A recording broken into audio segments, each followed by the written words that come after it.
so I can know what I'm doing. Okay, guys. Hi. It would help if you had Twitch open, yeah. And that might help just a little bit. Hi, it's Monday again, and welcome to Rise of Tiamat. This is a 5th edition module that I run out of the Tyranny Dragons campaign, published by Wizards of the Coast.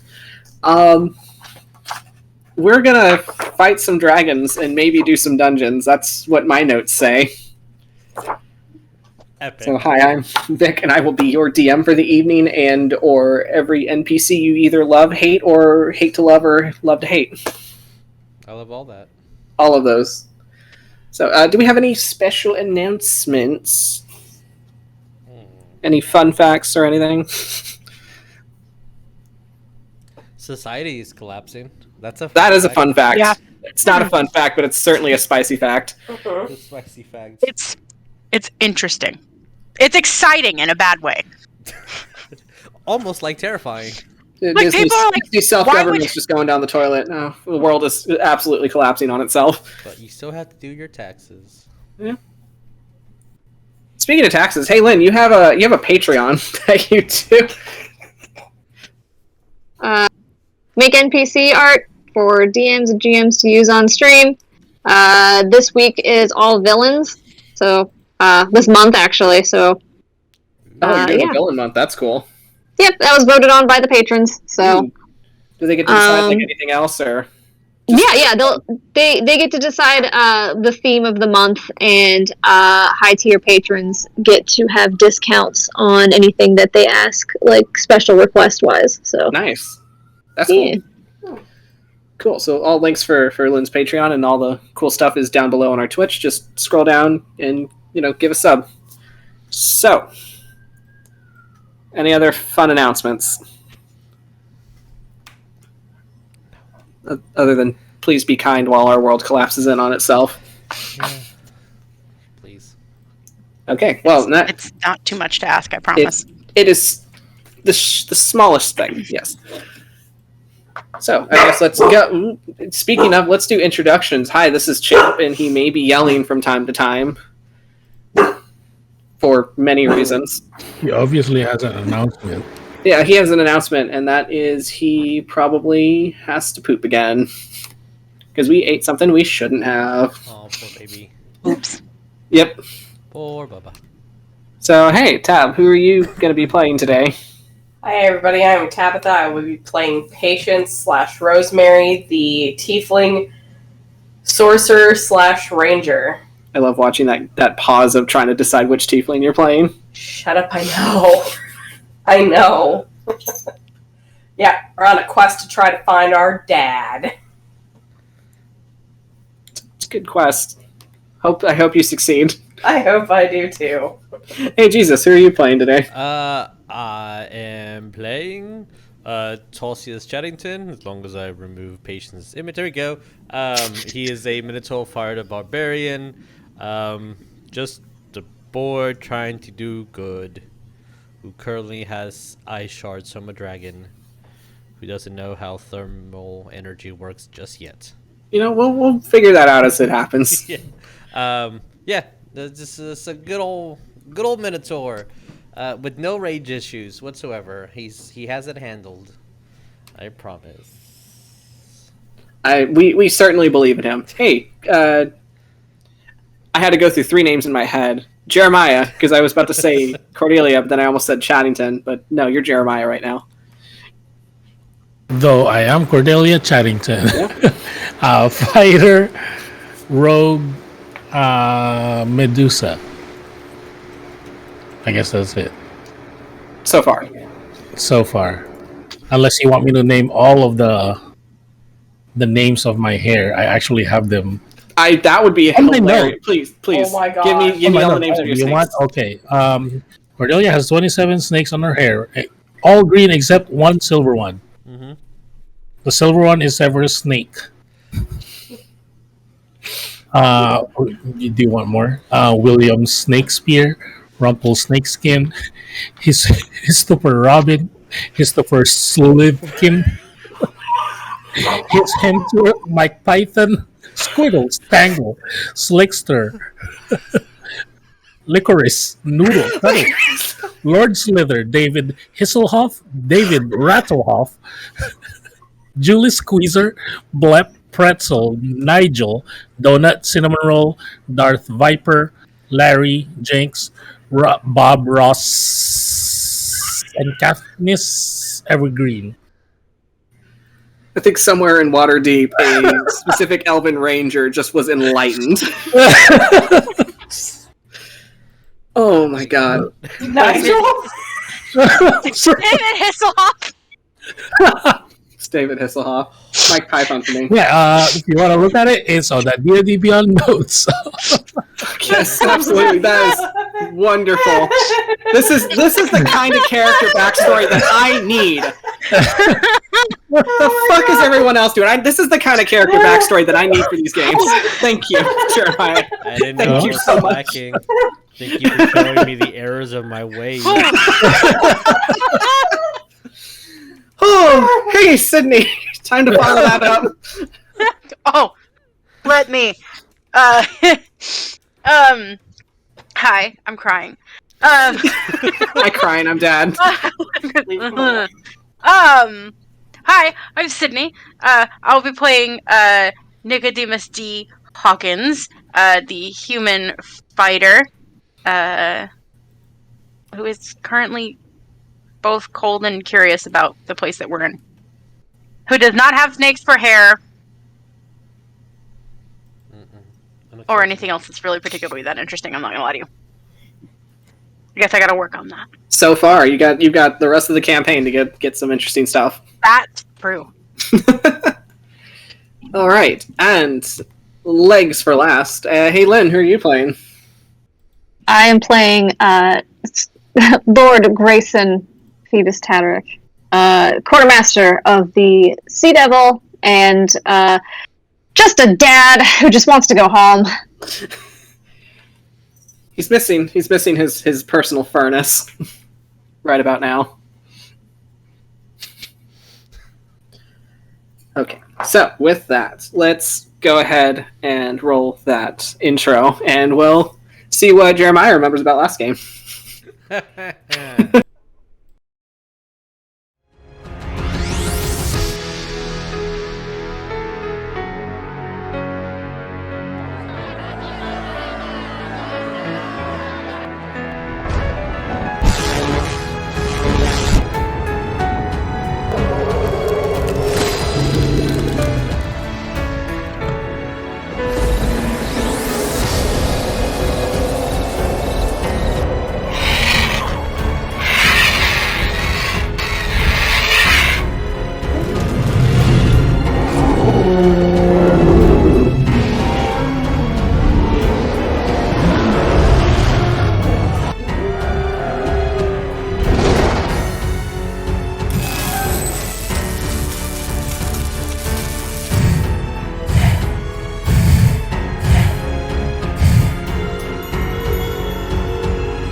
Or a Yanti that just happens to have snake hair, you gotta name all of your snakes. You have to. It's law. It's absolutely law at this point. Alright, let's... Jeremiah. And have a beholder with eye names too. Exactly, precisely. I'm sure Aunt Betsy has names for all her eye stalks. Probably.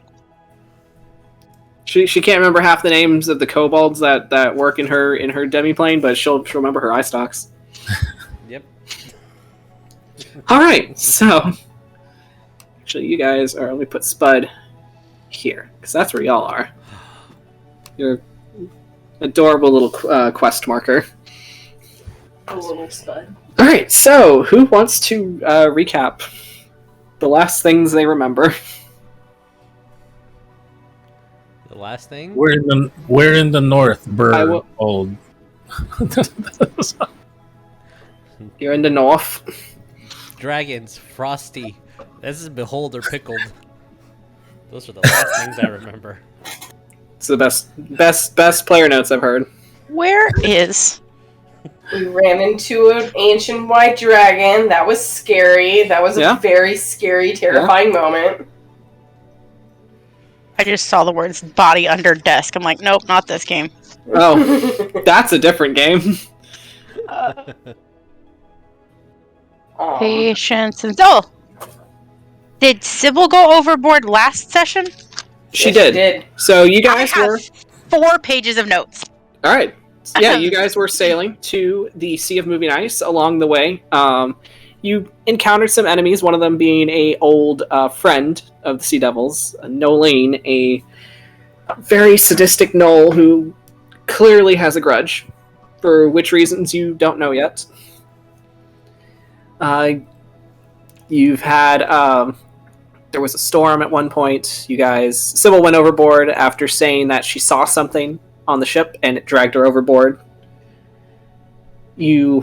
Hawk was plagued by dreams of laughing hyenas, and you all found a teleportation sigil burned into one of the spare rooms of the Sea Devil, as apparently it seems like someone made their escape there. With that, Dis had to go and do his other job and figure out what's going on in hell to have his sister so involved in all of this. It's also take your daughter to work day. It was now take your daughter to work day, as he took Sybil with him. She might come up with some new torture methods down there. We will see how that goes. I will probably roll for that.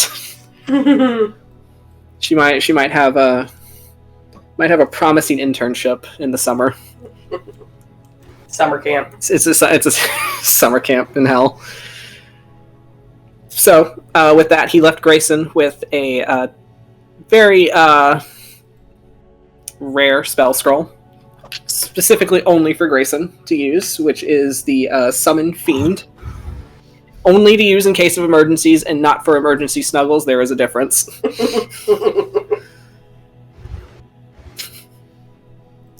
You guys eventually made it to the Sea of Moving Ice, finding that it's so that it's essentially what it is. It's a sea of moving ice, where it's icy cold waters that's just an expanse of floating glaciers, just kind of every so often drifting into one another. And Figgis, the ship's artificer, despite the Sea Devil having kind of like an iron-lined hull, pretty much decided that it was going to be too dangerous for the ship, as the ice could basically affect the integrity of it, and it would be too tight for a ship that big. Yes. You may laugh now.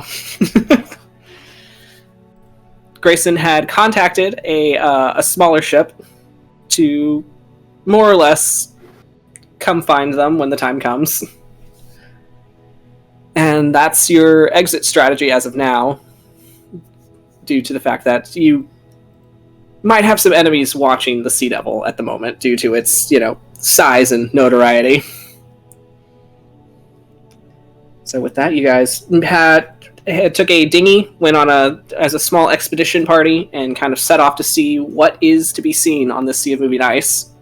Along the way, you found a tiefling woman trapped on one of the glaciers as she was being cornered by polar bears. You more or less chased them off and rescued her, and she introduced herself as Makath the Crimson. She is part of a research party that's out there in the north, researching something that she did not say what it was. Probably due to the fact that as you guys were in the midst of rescue, a very, very gargantuan glacier was making its way quickly towards all of you. And you all learned very quickly that it was a ancient white dragon, the ancient white dragon that has been mentioned to you a few times, that has been a terror up north, and potentially the reason, more or less the reason, why the white dragon mask was lost. But you've were rescued by a young frost giant as he more or less distracted the dragon to let you all escape to a small sanctuary amongst the Sea of Moving Ice. It's a glacier that seems to be kind of connected to a small cave as it drifts amongst the ice, and that's where I will put you all right now. Okay. So, let me put you all in here. Oh yeah, I forgot about the doll that was also on the ground. As you all pretty much pulled your dinghies ashore, you pulled your one dinghy ashore. You see there's another one there that seems to be for this research team, as you are in this kind of icy crystalline cavern that's being lit by a couple of braziers as they're burning what's the only source of heat within the cave. You see a lot of clusters of ice and also what looks to be, to Greyson specifically, quartz crystals, since he has an eye for that thing. You see a total of 2 tents on opposite sides of the cavern. One of them is currently... you have this very tall, pale individual kind of standing in front of it as they're kind of huddling one of the fire pits for warmth, as they're dressed in like dark winter clothes, very pale skin, sleek dark hair that's kind of braided into a single plait.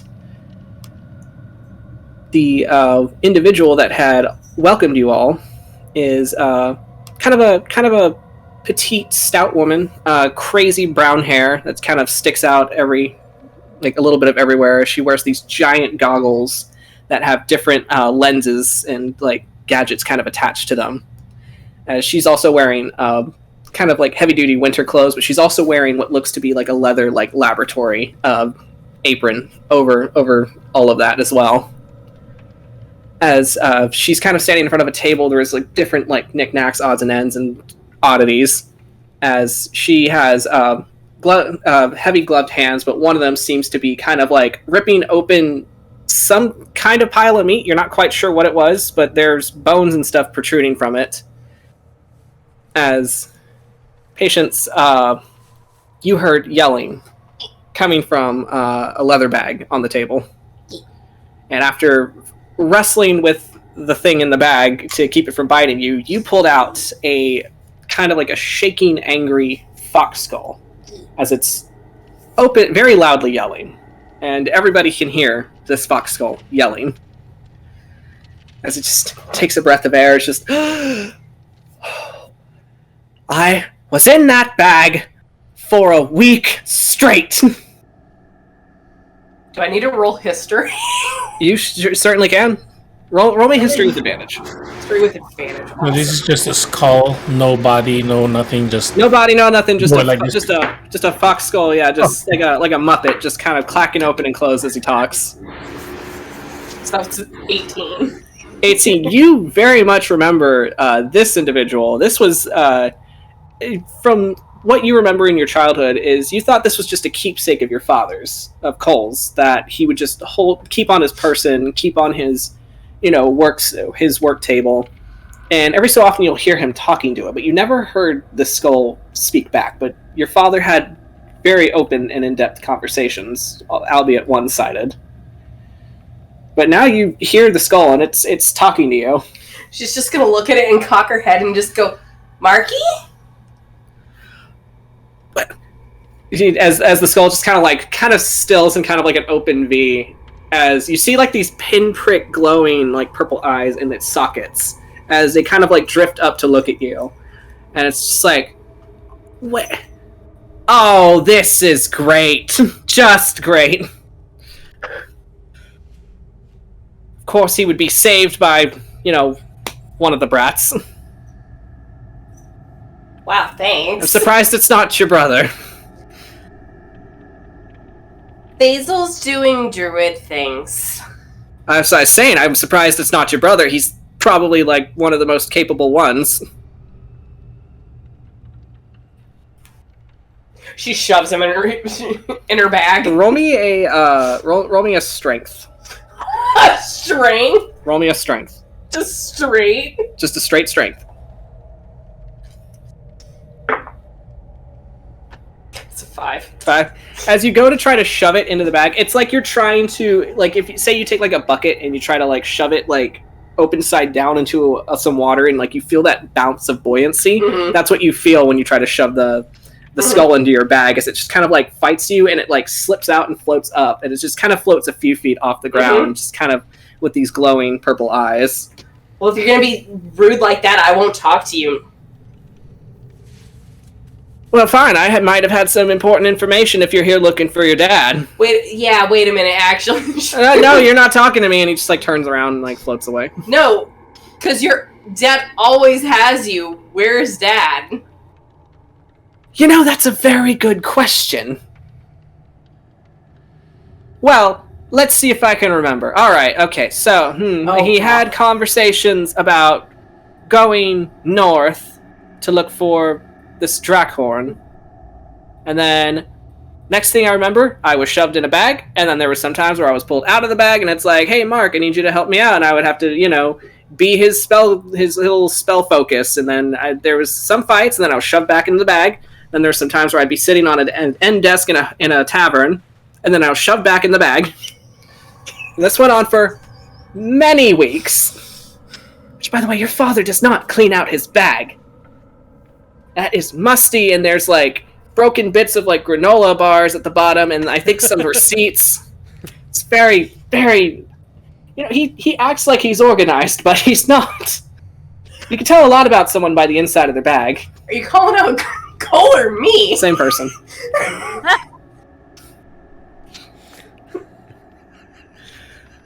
So Granola bars. that's a textbook for any big bag. You just happen to find you may not even eat granola bars, but you'll find one in your bag somehow. And this went on for many weeks. Yeah, you can tell a lot about a person from the inside of their bag. And then I remember the bag being cold. I remember your father bitching about the cold. And then there was some high-pitched screaming. It sounded like it was coming from a little girl or something. And then I heard this like great angry beast yelling, and then I felt the bag fly for a minute, and then the bag fall, and the bag hit the ground, and I heard the screaming go away. And then I sat in that bag and froze my metaphorical ass off until these weirdos picked me up. As Josephine's just kind of like working on her dissection, is just like, oh wow, Maki's very chatty today. Did you meet someone you know? As Mark pretty much ignores her completely, and it's just like, so here I am. I'm trying to find Dad. Any help would be greatly appreciated. Well, I just helped you all I could, and by telling you everything that has happened until now.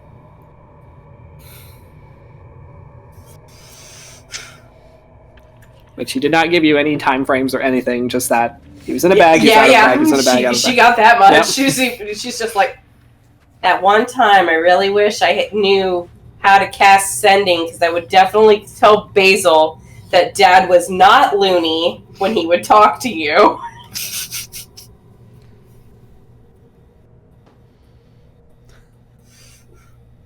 So what is everybody else doing as you're kind of in this cavern? Oh, was this a loud conversation? Like, I will say you're in a cavern, and there's a lot of reverb, so yeah, you could... Mark It's like- Anthony is not quiet. Yeah, I guess whoever's closest, I guess Tarsius and... I forget her name. This person right here never introduced themselves to you. Oh, okay. You kind of walked up to the... So Josephine is right here at the table. Oh, okay. This person never introduced themselves. They just kind of stood there quietly next to the fire.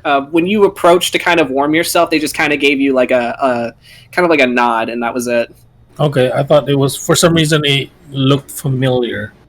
from an earlier episodes, I guess? Or No, you have not met Okay. this person. I guess I was thinking of Greyson's sister, I think. Gala, yeah, you're thinking of Gala. Okay. So anyway, I guess Tarsius and the unknown person was like, I've seen weird before. But I think this tops it. There's a floating skull just talking. And giving a lecture on patience. I mean, This is weird. when in the north, I guess.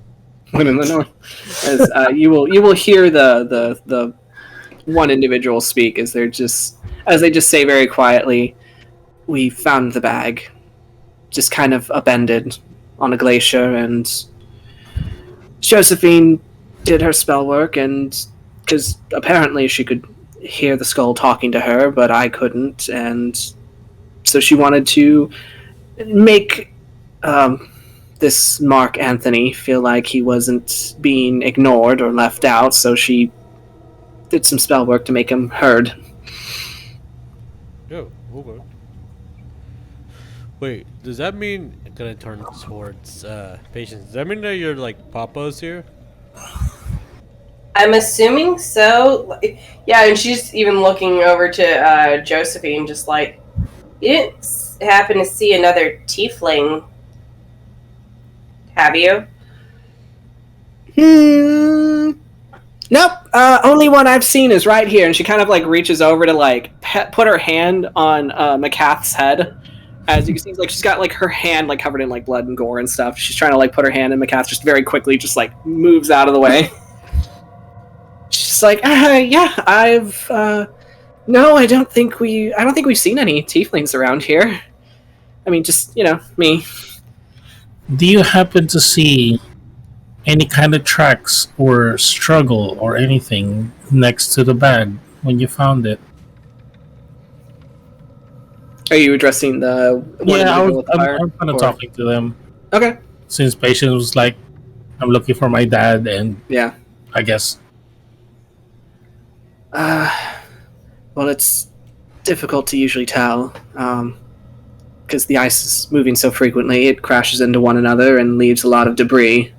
However, we did find claw marks around the bag. Large ones. Very large ones. Could have been a polar bear, but could have also been a dragon. We've seen the dragon on occasions. Should we go talk to the dragon? You can certainly try. I don't know how well that's gonna work. I mean, we've talked to a lot of other dragons before. Yeah, but the one that we just tried, that we encountered, wasn't really much for the talking type, it seemed. Maybe we could be like, here's a white flag, let's talk. Or we can make them a real nice steak. Dragons like steak. Okay. I guess I'll look at that. This is a dragon skeleton. Yeah, that's a dragon skull. From what it looks like, it looks to be an adolescent. I'm gonna, I guess, kind of not really point, but look at it intently and kind of just say it out loud to anybody can hear. It's like, is anyone strong enough to talk to that? It's Josephine just kind of like looks up at the skeleton. And when you look at the skeleton, it looks like it has actually been kind of harvested recently. Oh. As she is working at the table right now with some very interesting pieces of meat. She's like, well, I suppose if you really want to talk to that one, I have some incense and, some candles, and if you want to talk to that one. Maybe it's information. I don't know. I mean, it's been dead quite a while. I don't know how much it's gonna know. I've kind of found it half frozen in the ice. From territorial things they are. From what Patience can see, can she discern like the scales? Like, was it another white dragon, or From what Josephine's working on at the table, yeah, it is that of like a young white dragon. oh, But geez. looking at roll me a nature, actually. Nature. Yes. Oh, I am not proficient in nature. That's an 11. Okay. I'll say the most that you can tell is that, you know, when you look at meat and it has like that kind of freezer burn on it, that's kind of more or less what this looks like. Because it's been kind of like left to the elements for a while, and while ice could technically preserve its body, it wasn't the best. Uh-huh. So it just looks like it's been there a while. With what Mark had said, Patience is also again going to address Josephine. You said you found my dad's bag. Mm-hmm. Was there anything else in there aside from just going to thumb over to the skull that's floating in the air? Oh, just some potions and little like spell components. So quite a bit of diamond in there. Oh, I'm concerned now. He probably didn't need it, right? I mean, why else would you just leave your bag out in the open like that, especially with all that, you know, money and stuff?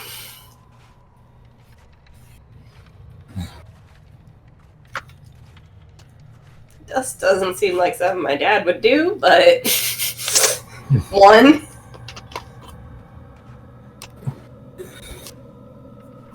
Probably got kidnapped or something. I'm looking at Cordelia. That's what I was thinking, but I won't say anything.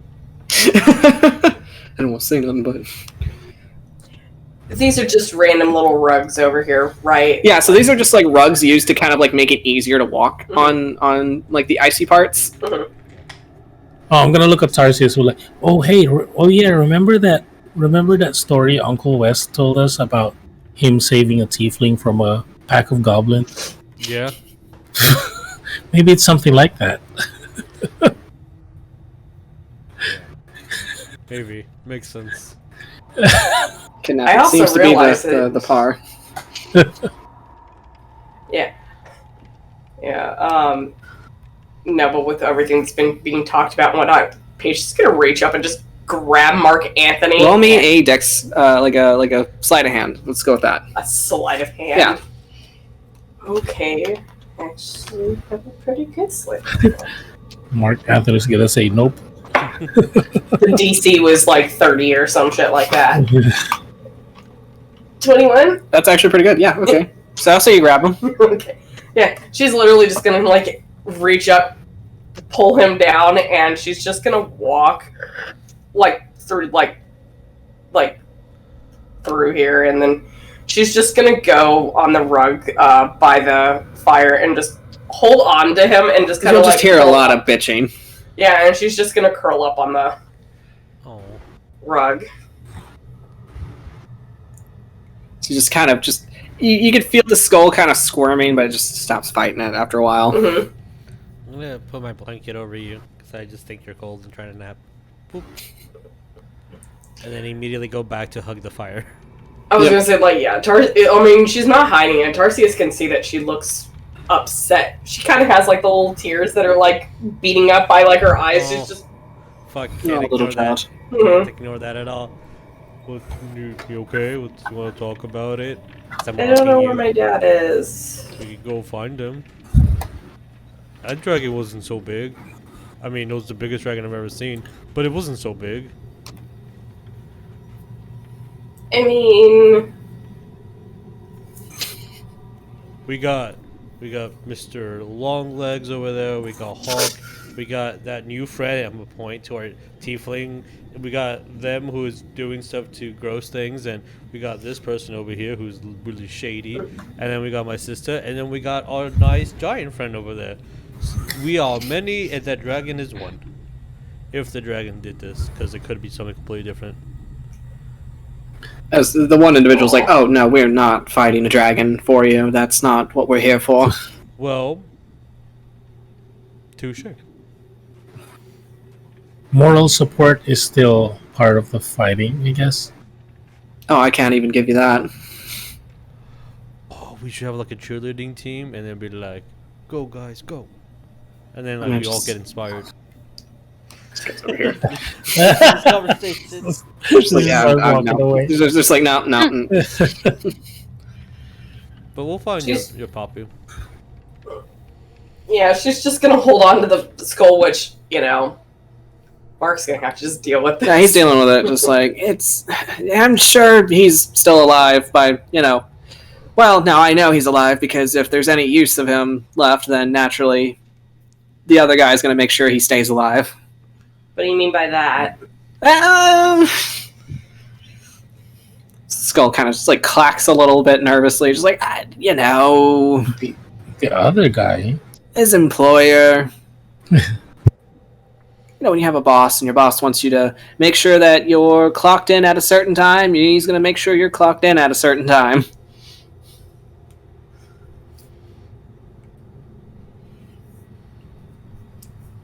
Yeah, I'm sure you don't know what I mean, but I feel like that's too big of a conversation to have with you. Tarsius is like, Does "Don't it have worry, to we do with my grandfather? Oh, is that what he wants you to call him?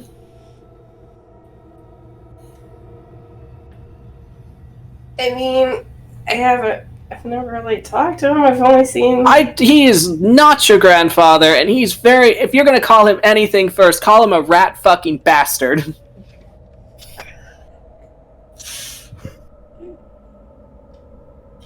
Wow, Mark, got some issues there, buddy? A lot, actually. You didn't happen to see anything before you lost contact with his dad by any chance? Oh, yeah, I do remember one thing. Yes, that's when he pulled me out of his bag once again to kind of use me as, he does, and I saw a lot of teeth looking back at me attached to a very, very, very big dragon, and then I was shoved back in the bag, and then next thing I know, Was it a I'm in the snow. Was it a white dragon? Is your Yes. dad? Oh, is your dad somehow a really strong spellcaster by any chance, or something? Priest, maybe, or Yeah. anything powerful, magic-wise? You say priest, and Mark Anthony just starts laughing. Yeah, you could call him that. Sure. That's certainly a name.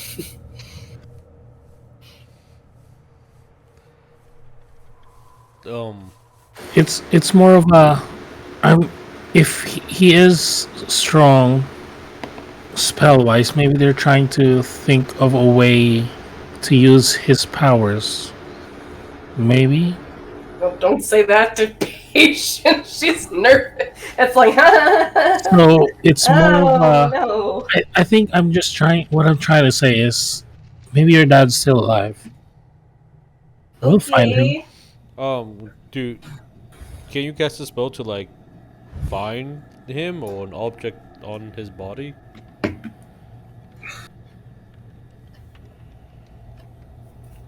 Maybe something that can I'm locate an literally object? trying to think, can I do that? Here's the Wait. dial-up tone his patience is thinking. Mr. Greyson knows a lot of spells. I'm just gonna repeat the question with a louder voice because I don't want to move away from the fire because it's cold. Greyson, who's standing by his own fire, reminiscing about how it's probably not warm enough. Probably, yeah. So, Grayson, the question has been repeated to you about if you have about if there's any spells that could be used to like locate a person or like scry on them or something. Oh, wait a minute. Yeah, there are spells that do that. But like, do you have it? Do you know it? Oh, absolutely not. Oh, okay. I'm not. She's just like getting like really frustrated. It's like, I'm not strong enough to cast it. Oh, If I was a level 3 ranger, I could, but I'm not. Pop hasn't taught you that spell yet. Pop hasn't taught me that spell yet. Oh. Arian in the bunker, like, I think I forgot something. Ah. Little sticky note outside the door. little sticky note that kind of like fell behind his desk that said "Teach patients locate object." Yeah, she's just looking like, no, I don't know how to. I can't cast that spell. It's okay. You'll learn. We'll save your pop-up. And if that dragon was a What is meanie, the spell called? Locate object. Just curious. Is it object or person? Be specific. Object. All right, somebody be specific. Is it locate object or locate person? I thought it was locate object. the specific spell, yes. Yeah. But Locate person would be nice That's what too. Tarsius doesn't know, so he's like, can you locate a Oh, person? Irian does know that one. That's how he's always finding Lena. Of course, of course. Okay, creature is what it's called. Yes. Greyson just kind of listens to Patience and is just like, I can learn it. But it will take me a bit. That's the widest gold eyes of like this hopeful child looking at. You're being stared at by a very tiny, hopeful child, Greyson. Oh boy. It's going to take time. Yes, I can learn it. It's in my spell book, but I have to transfer it over. Okay. About how much time would that take you, Greyson? I think it takes a day because I have to like have like whenever I have like a rest or something, it'll I'll have to like spend my rest time rewriting my spell book. All right. So if you also wish, since this your options are very limited right now, you can take a day to rest yourselves, kind of get acquainted with your new friends, and Fine with that. kind of figure out what the next plan is. Yeah. I'll definitely. A short rest. It'll technically be a short-ish, longish rest because I'm you guys are gonna gonna be take a hanging out. Take a Okay. nap. I guess I'll do a short rest right now till you say that, hey, it's been long rest. I'll say it's a short rest for now, and then like once Yeah. it gets into evening, then you'll have your long rest. Good night. Okay.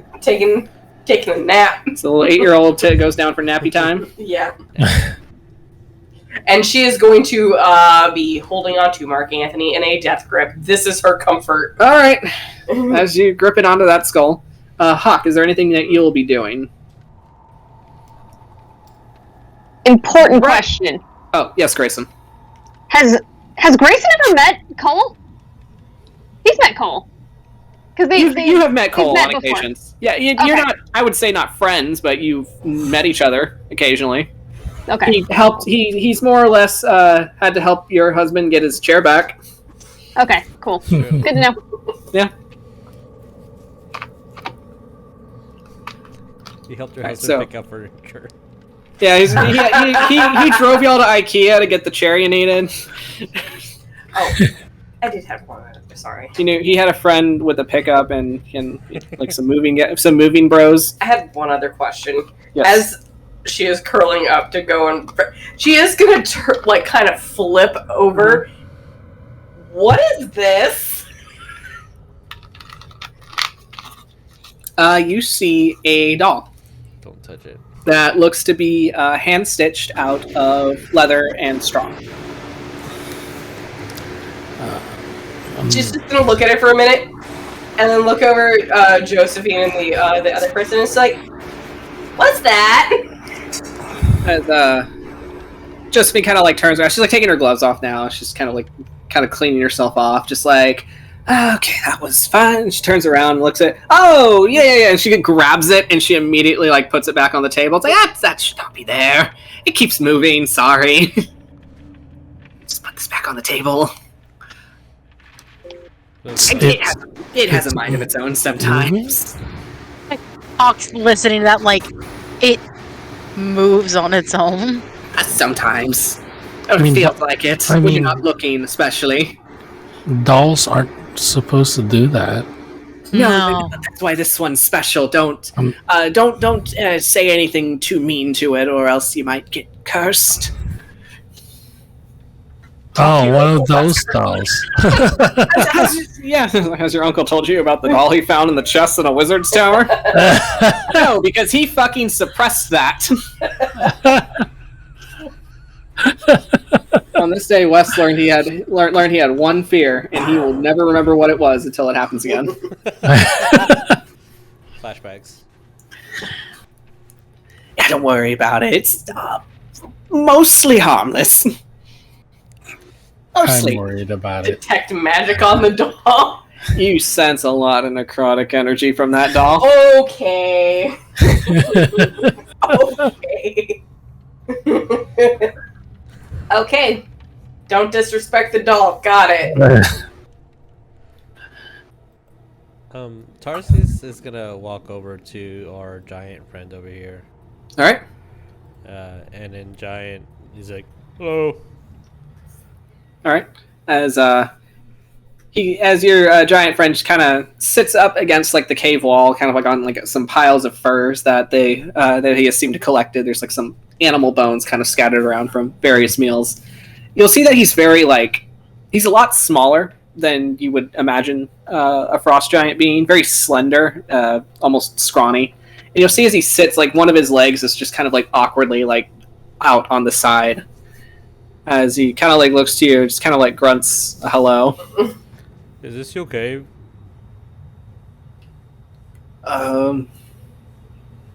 No, not really. Oh. How do you know these guys?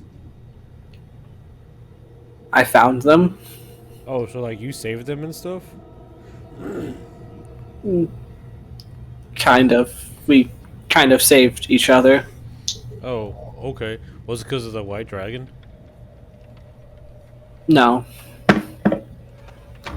Wait, is there scarier stuff out there? It depends on what you think is scary. Things that could kill me. Yes, there's a lot of scary things out there. Oh. So There's scary things in the water, scary things in the air, scary things in the ice, and sometimes scary things in the air and water. That sounds very scary. I'd be more scared of the things in the water, because you never see them until they find you. Oh. Yeah. That's true. Are you gonna venture with us and like go do things, or are you gonna stay here? I can help if you need help. I know this area. I help them find what they need. They are learning about the magic here. Oh, do we need to learn anything? I'm a good student. I take very good notes. Well, which of you does magic? I'm gonna point to Greyson and then Patience. He kind of like looks between them. It's just like, sometimes if they cast spells out here, it might go differently than they expected. Oh. It's very wild. Okay. I'll let them know. Okay. Well, if you like want to hang out, I'm gonna be over there because it's really cold in here. So I'm gonna go hang out by the fire. He just nods. Alright, bye. He just waves at you. Really excited that I found someone bigger than me. I'm gonna go hang out with the. First, I'll stop by and tell Greyson just in case he didn't overhear the conversation about like magic could be wild.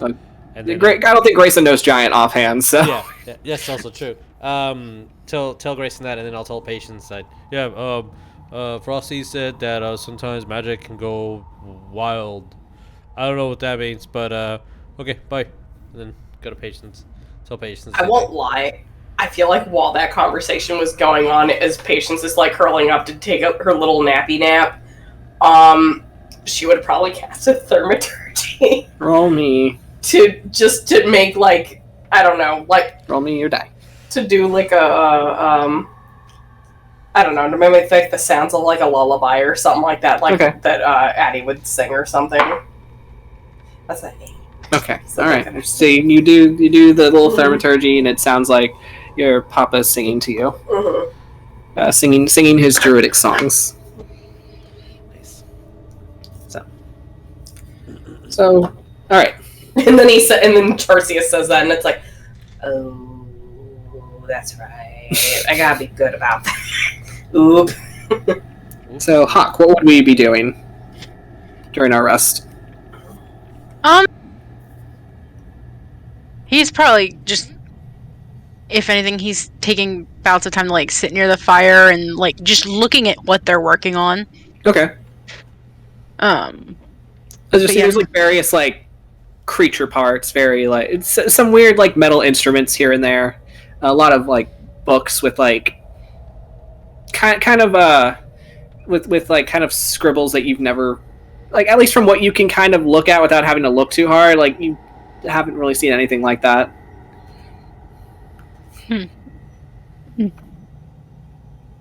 Yeah, I'll kind of look around. Like, are the manacles, shackles that are on the floor, are they really like that huge? They are, yes. He's like, look at them and then look at I guess Macath, if Macath is the closest. Yeah, and be like, over there. Yeah. What are these for? Well, I'm going to assume for holding very big, angry creatures. They kind of... they're monster hunters. They. And she'll point over to Josephine and her compatriot. Well, no. So they, as in, you were not also... Well, I am kind of like a research assistant. I was hired on to this expedition. So I'm not really a part of their group, but I'm kind of a part of, the expedition. Gotcha. I'm new. Sorry. That's okay. I'm an intern. I'm an unpaid intern. Being paid in experience. Yeah. Exposure. Like, I've been sent to freeze my ass off for free. Yep. That is exactly what happened. I was sent here to freeze myself to death. So, but y'all haven't caught anything to put in them? Well, nothing alive. Miss Disraeli has been kind of just finding things in the ice so far. We kind of, we kind of go out during the day to kind of check the, she's got like stuff for checking like the pressure of like wild magic and whatnot in the area. It kind of, I don't quite understand it. It just kind of fluctuates, I guess. It makes any spell work you're doing kind of weird. But apparently magic items are okay. He's gonna like look down at his bracelet and be like, what about runes? I don't know. I don't really do rune work. I mean, maybe ask the Frosty? Yeah. I've seen him kind of read stuff that's like similar. Or at least, like, the shapes look the same to me. That's fair. So how did you get into, is this something that you do with the runes? Yeah. I used to read books. Much to mostly my father's dismay. Why didn't he like it? He wanted me to take over the family business. And wasn't reading books? No, it was blacksmithing, and while I don't mind doing that, it's just not what I wanted to do. Oh. So, I read lots of books and things and always wanted to travel and learn more about them, and 10 years later, here I am. Oh, wow. I hope you're not too far from home. I am very far from home. How far is home? Honestly, like, on foot, it's gotta be months from here. From here, the floating ice, or from civilization? The floating ice. Civilization, I mean, it's a small town, but it's definitely not like Waterdeep or anything like that, but even from Waterdeep, it's at least a month or so away. If you know where that, I would think you would know where Waterdeep is. I do know where Waterdeep is. Okay. I've been there a few times. I myself kind of come from a town that's kind of small. I mean, is yours small enough that it doesn't have a name, or does it at least have a name? It does not have a name. Well, that makes two of us. It's just kind of a little settlement. A little settlement, east, west, north. Sorry, I might be asking a lot of questions. I'm just kind of nosy. Okay. It's like, if you're looking at Waterdeep, it's like east and kind of south. Okay. Like further inland. Oh, so you're like... I kind of get the gist. Yeah. I'm kind of from a more southern region. Oh. Like further down the coast? Yeah, further down, like kind of not in like greenest, but like around that area, you know. Oh, Yeah, okay. I kind of grew up in like a very hilly region. Ah. Well, that makes sense. Oops. So, was it just you and your dad, or?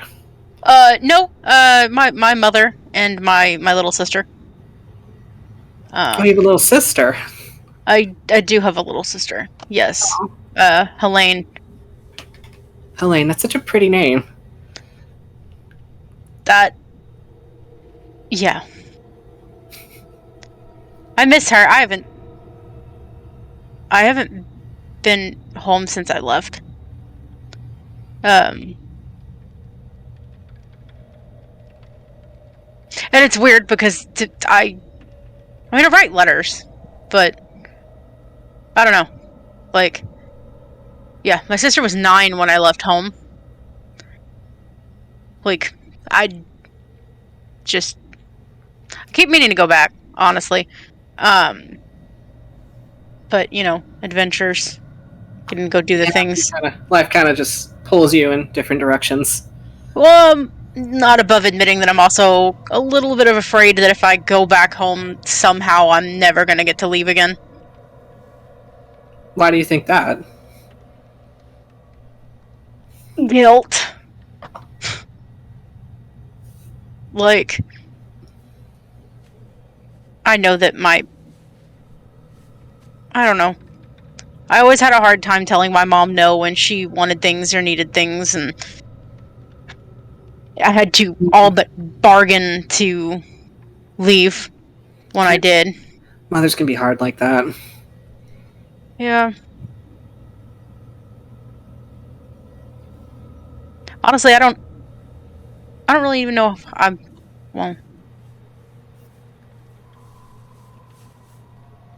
gonna tell you that I think that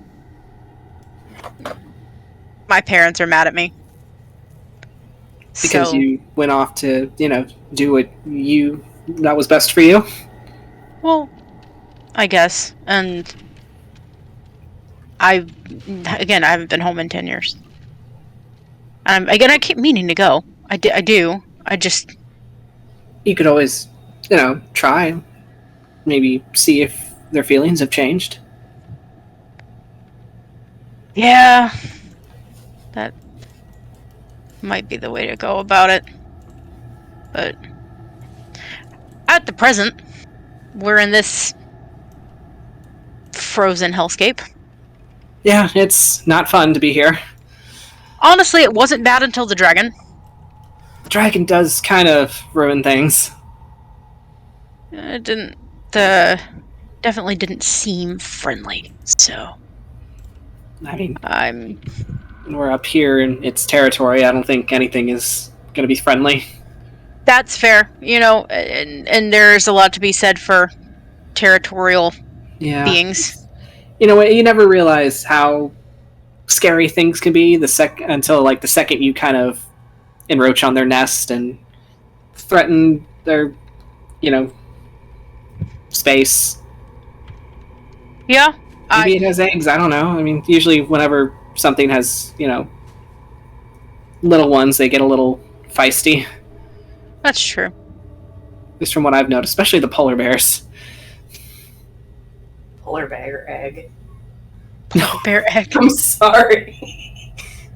Yes, polar bears lay eggs. I'm a scientist. sorry. I researched that myself. I'm I have a dissertation on it. Sorry. Oh, Talking about eggs and polar bears. Polar bears I'm are like, the polar bear largest egg. egg-laying marsupials. as patience rolls over, the polar bear. Polar eggs. bear egg. Yeah, no, everything has its territorial things. Mm-hmm. I had a boulder thrown at me by a hill giant once. Oh, that's terrifying. Well, I figure it was probably for about the same reasons. I was in his space. But it was... Oh, I was to say, because it was defending eggs?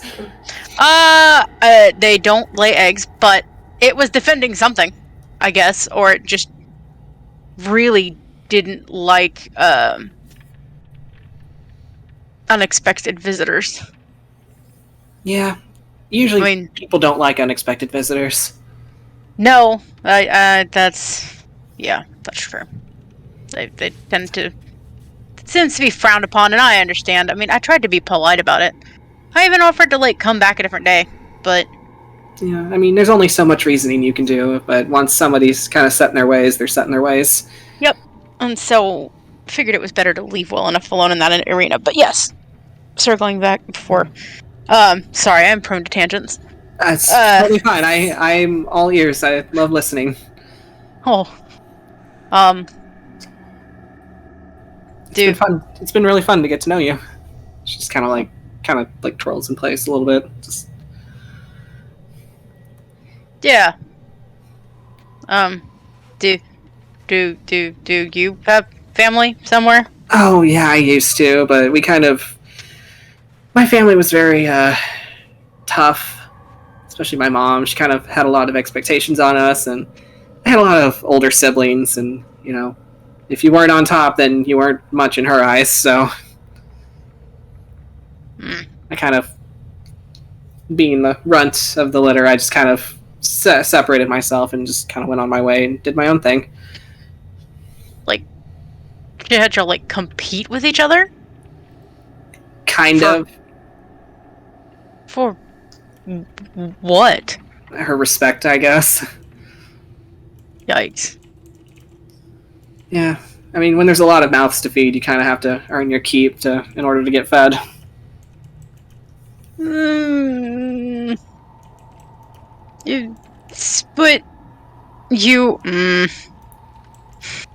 We weren't exactly well off.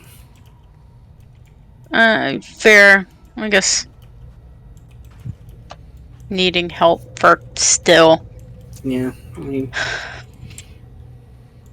she did what she could to, keep us alive, and I'm here today because of her, so I can't be too angry about it.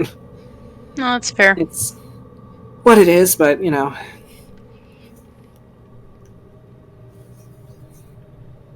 mean, I guess I can't say I wouldn't be in a similar position if I'd stayed home. Yeah, I mean... Being the oldest sibling and all, I just... would have been... I guess kind of on me to help. Not that I would have minded helping. It's just... I want to do things for me first. Yeah. That makes sense. I mean, you gotta... Sometimes you gotta do what's best for you. I'm trying. This has been an interesting turn, though. Not gonna lie. That didn't start my waltz into Waterdeep with the... get into the band of random people that I met in a tavern and decide that we're gonna go off and save people and dragons and... I mean, there have been giants, that's been cool. But... That sounds like it's cool for you. I'm nerded out a little bit, I'm not gonna lie. Guess you're gonna want to talk to that other guy then. Yeah, I'm going to have to make my way over there, because I just like to talk to whoever I can meet. Again, they're not always friendly, but he seems nice enough. So... I'll release you from this conversation, and I'll kind of get myself some rest. It was nice talking with you, Hawk. Nice to talk to you, too. And She'll he'll just kinda nod. take it easy for a little while too, and just. I mean, he's like, for Hawk, we're not really going anywhere yet. Yeah, So she'll go off into her tent, and Greyson, you'll see as the young tiefling woman just kind of like ducks into a tent and just stays there. So, is there anything specific anyone would be doing during this resting period? Nap time. As Patience is napping. I guess set up, place, make it as comfy as I can, and then Okay. time.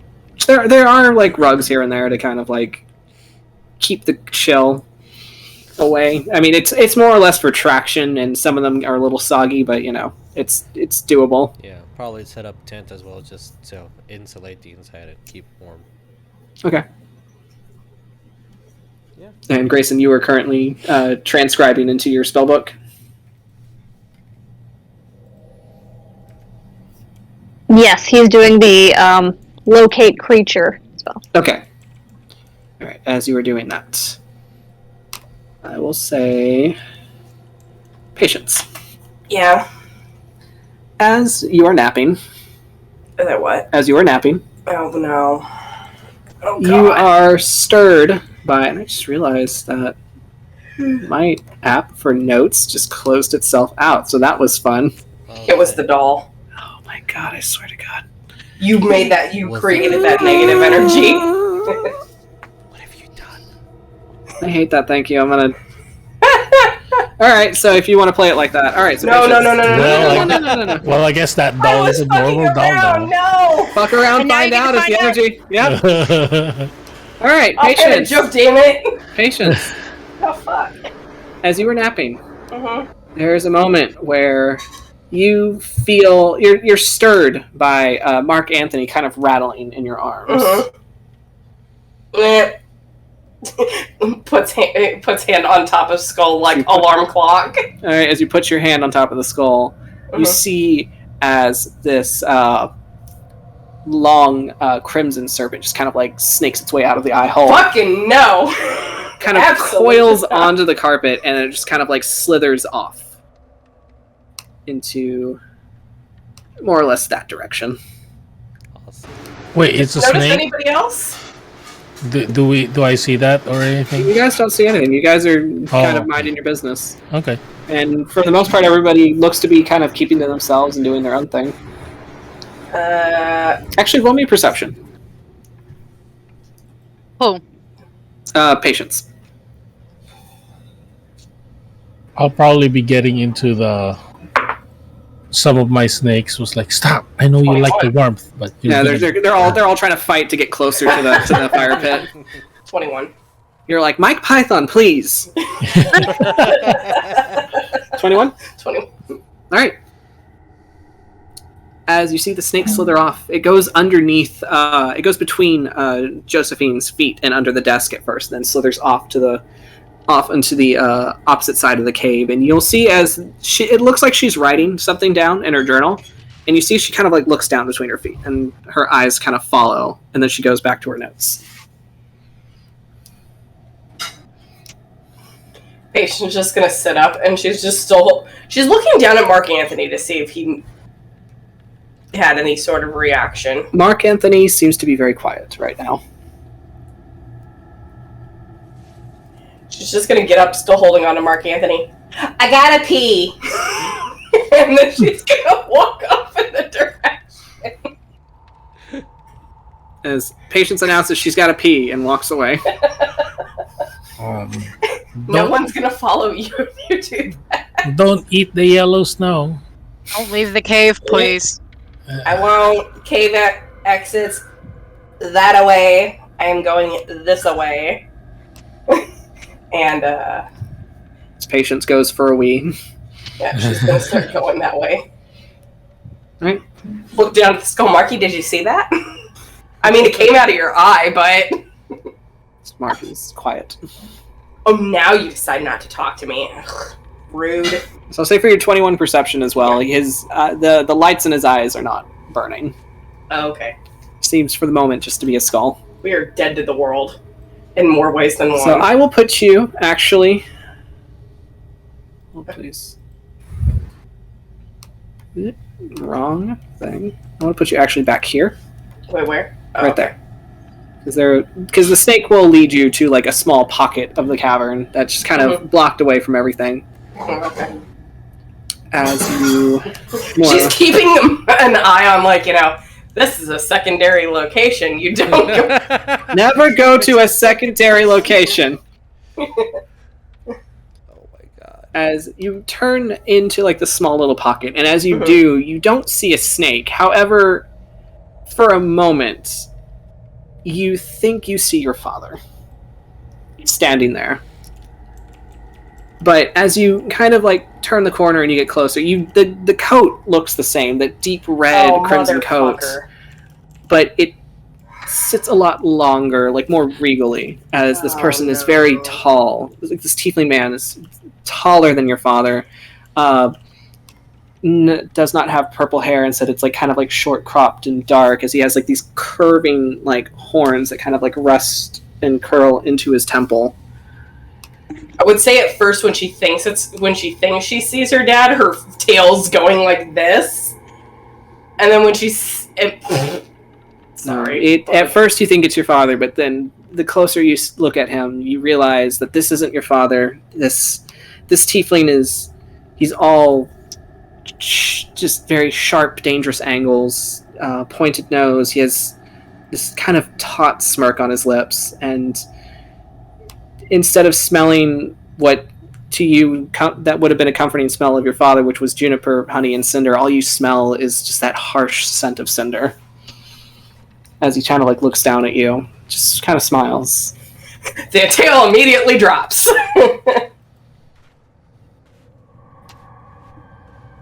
You did well to piece my little puzzle together. I mean, albeit it was an easy one. I don't like this. This is Tabatha talking. Oh, okay. I don't like this.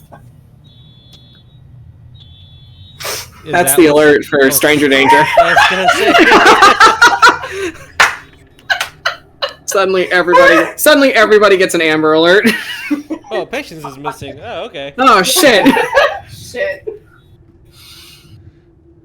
So, you are so close. And he'll just kind of like find like a small little like cluster of quartz that kind of like almost looks like it's like it could be a seat, as he kind of like moves his cloak as he takes a seat and kind of sits a little closer to your level. Did you happen to see a snake go by? Oh, no, you haven't had time to cultivate your father's wits, have you?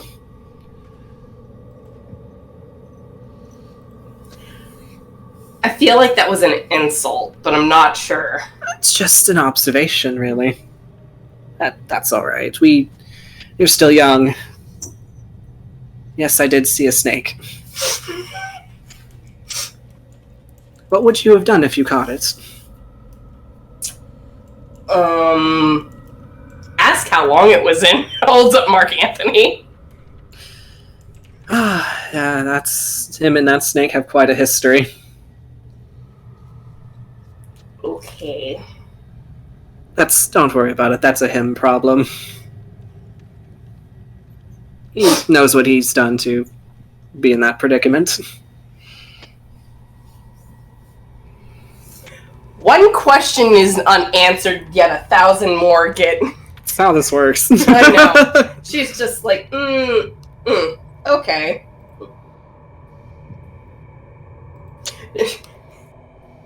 I'm just going... I don't know what I would have to roll for the... I'm not certain if it's history or...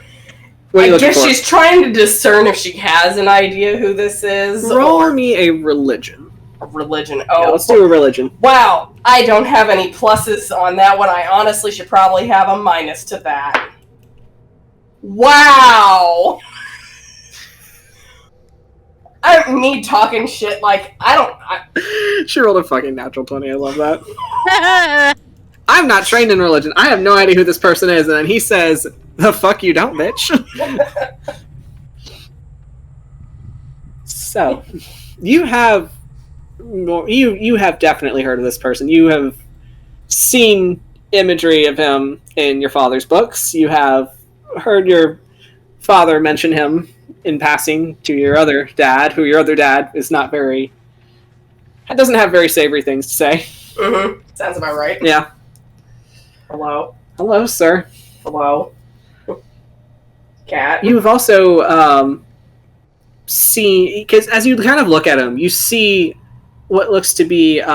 you kind of like see these various like geometric shapes just kind of like very subtly stitched into the red of his fabric. Like, it's not a solid red fabric. It's just like these swirling patterns and designs. And you see as like these sharp lines kind of like intersect with each other until they form a single like sigil at the front of the coat. And you do recognize that sigil being, something that, it's in your father's books. You've also seen that sigil among your adopted mother's things, Shervithia. Mm-hmm. As this is the guy that they speak to.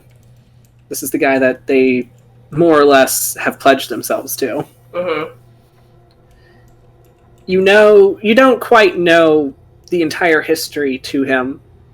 Mm-hmm. You're having a hard time remembering his name right now. It's it's too many syllables for you to remember at this moment. But you do know that this guy is very, very big deal. And as you stand in front of him, you do get the sense that it's almost as if you're kind of looking at a map and you're looking at all the various like strings on a map as they're going across different places, but he's the one point that they all intersect. That's what it feels like when you look at him. You're the one who my dad and Shervithia talked to. I could call me their benefactor. If you really want to, you can call me grandfather. Mm. I mean, after all, Holding on to the skull a little bit more. I did help your father, bring you and your brother into existence, so you could call me family almost. But you're my grandpa I'm not supposed to talk to. If you ever meet your grandfather, don't fucking say a word. Never fucking say a word to this bitch. Don't say a fucking word. I have too many jokes. I have too many jokes. Just walk away. I've got too many jokes to say about this. Oh. But that's there's a line, and it has a lot to, and within that line is a Venn diagram of my life, so we're not going to go there right now. Okay. So, and who said that you're not allowed to speak to me? Do you want the list? I'm quite certain there are a few names on that list. Uh-huh. I mean, you wouldn't even be here if it wasn't for my hand. I more or less helped guide your father to where he needed to go. Why? Well, you see, I never liked the question why. It's too vague. It's too broad of a question, Pot, meat, fucking kettle.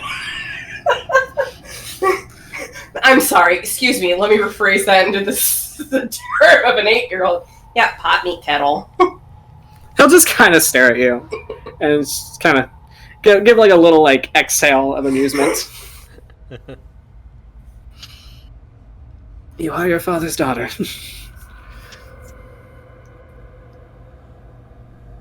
When you ask me why, what do you mean? Like, why what? Why am I here? Why are you here? Why is your father? You here? Think of me like an arrow, pointing you in the correct direction. Why?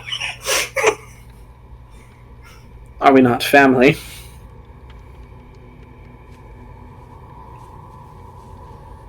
I mean, I guess. I mean, I'm here because I want to see you succeed. I want to see you, save your father and I'm so glad Cole's not here because I can only just imagine. Don't drink the Kool-Aid. Don't drink the Kool-Aid. I just hear angry cat noises muffled in the distance. Like when you close the door and all you hear is like the cat scratching on the other side and yowling.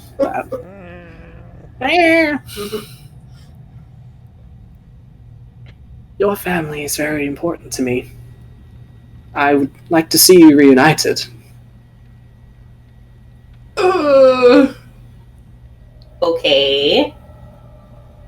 I'm here to help. You don't have to be so suspicious. I mean, suspicion is always good to have towards anyone that offers help, but... She's just gonna kind of nod. What's the catch? Damn, you're taught well. That's the second thing Cole probably taught her at a very young age. Yeah. If someone offers you something, you ask them what is the iTunes terms and agreements, and you read that shit. Yeah. Like Patience has the patience for that? She doesn't have the patience for that, but she does know to ask for the terms and agreements. So you're going to ask the guy who wrote the terms and agreements. That's a smart decision. So, well, I mean, you've probably learned by now, certain things that you want come with a price. Knowledge comes with a price. Magic comes with a price, as you've noticed with your own spell work. I mean, did your father ever tell you the story about a man that sacrificed his own eye just to learn all the knowledge of the world? No. It's a fun story. He should tell you that one someday.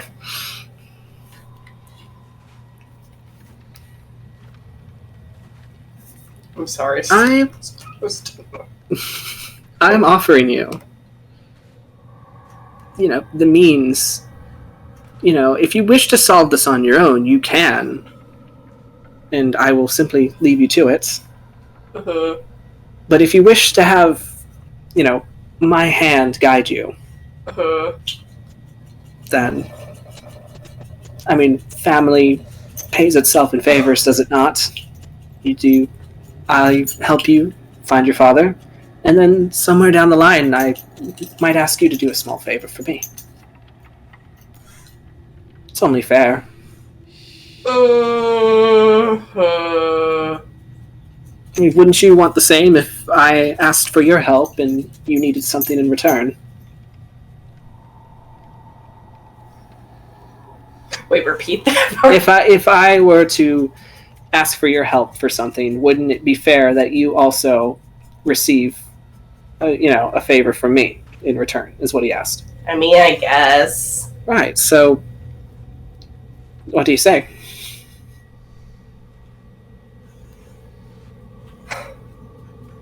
This child is just looking at this imposing figure, and as she goes to do this, she immediately goes, I think I'm gonna pass. He'll just nod. You're a lot cleverer than you give yourself credit for. Well, your father gives you credit for, I should say. I will let you solve this on your own. Just know, I'll give you this one for free. You are on the right track. Okie dokie. I have friends in many places. You just need to know where to look. And if you ever need an edge over everyone else, including Tiamat, just call me. I'll be around. Okie doke.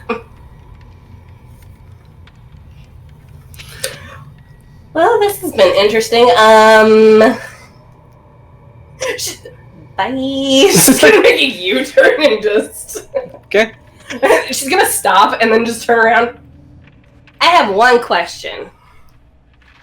How will this conversation go with my brother? I've already given you one thing for free, and he's going... When he says that, you see as his form just kind of, twists, and you see as he kind of, as it, spirals into this red mist, and the red mist just kind of, plops into this red serpent. Mm-hmm. And the red serpent just kind of, burrows into the snow and disappears. So that was BS speak for not very well. She's gonna just walk back to the camp. Okay. Knowing Basil, he probably just said fuck off and just kept walking. Did you call him Basil or Bagel? Basil. I mean, fine. Bagel. So, as you do that, and everybody more or less rests, is there anything specific anybody wants to do before we go into our long rest and then into the next day? I do have one stupid question as she's walking back into Sure. the camp. Is the doll still where it was? The doll's still on the table. Okay. I mean, Josephine is working at that table. Currently, Yeah. So She's just gonna go back to the rug and just sit down and go, huh! Curl back up goes like, back up, goes to sleep. uh. Okay. All right. So if nobody's doing anything else specific, for the most part, you will get your long rest as you see the kind of the entrance to the cave darken as the day turns to night. And is anybody taking shifts, or are you just all gonna go to sleep at once? I assume everything's taken care of, so Tarsius go to sleep at once. Okay. So everybody more or less goes to sleep. I mean, since you Cordelia's gonna be like, oh, brother probably needs his sleep, so she's probably gonna do a watch. Okay. Roll me a perception. But I don't know. Yeah, she will do it, and then when she feels like somebody is doing it or something, she'll go to sleep. Yeah. Oh, that's not good. I am affected by the cold, so that's a 4. That's a 4? Okay. Actually, 10 total. 10 total. Oh my god. Wow, big numbers. Big numbers, 2 digits, baby. So, no big activity happening as you kind of take your watch. You see as eventually, as the night kind of goes on, the one silent individual kind of like nudges Josephine away from the desk to kind of like corral her back to the tent because it's like, you need sleep. Don't need you pulling all-nighters again. So they kind of lead them into the tent to go to bed. The Big Half doesn't come out of her tent. She's kind of, when she said she was going to rest there, she by all means stays there. As the giant just kind of lounges on his furs. When he sees you start to nod off, Cordelia, he just kind of like gives you a nod as he moves over to kind of sit in front of the shore and take his own watch. Cold makes me sleepy. Very sleepy snake girl. So. I'm not saying she'd go to sleep right away. She would sit back down on the rug and just look at him, put the skull in front of her and just go, "Why didn't you tell me he was living in your head?" Nothing. Nothing. Oh, okay. When I go back to like sit down by the fire, Easter. Sorry. Spicy boy. She's just gonna put her hair she's gonna kind of tie it a little bit. It was like, so that you don't make any ideas to get that close to the fire. Yeah. Okay. Especially you, Rattlehoff. Rattlehoff. He's a dangerous one. All right. So everybody goes down for sleep. You get your full rest. As pretty much wake up the next morning. Everything more or less uneventful. So I'm trying to fight actively with this Alexa app to stop turning on. Jeffy, I am coming for you. Although I will say, when you do, Greyson, do you go to bed at any point? Yeah, he would have gone to bed. Okay, good to know. As you wake up, you will find the doll, kind of just laying next to you. Oh God. Nice. Ew. Ew. Ew. It's just kind of like stares up at you with like these black button eyes. he just kind of like looks at it and just like, shoo. Doesn't move. He'll stand there for a bit and then be like, "We'll find them," and then he'll leave. I guess you won. You win this time. Alright, so say with that, let's go ahead and take a quick break because I got to take a boy out. Okay. And we will come back and figure out what y'all's plan is. Alright. See you guys in a bit. Need to go for another Turn bathroom it break. on that.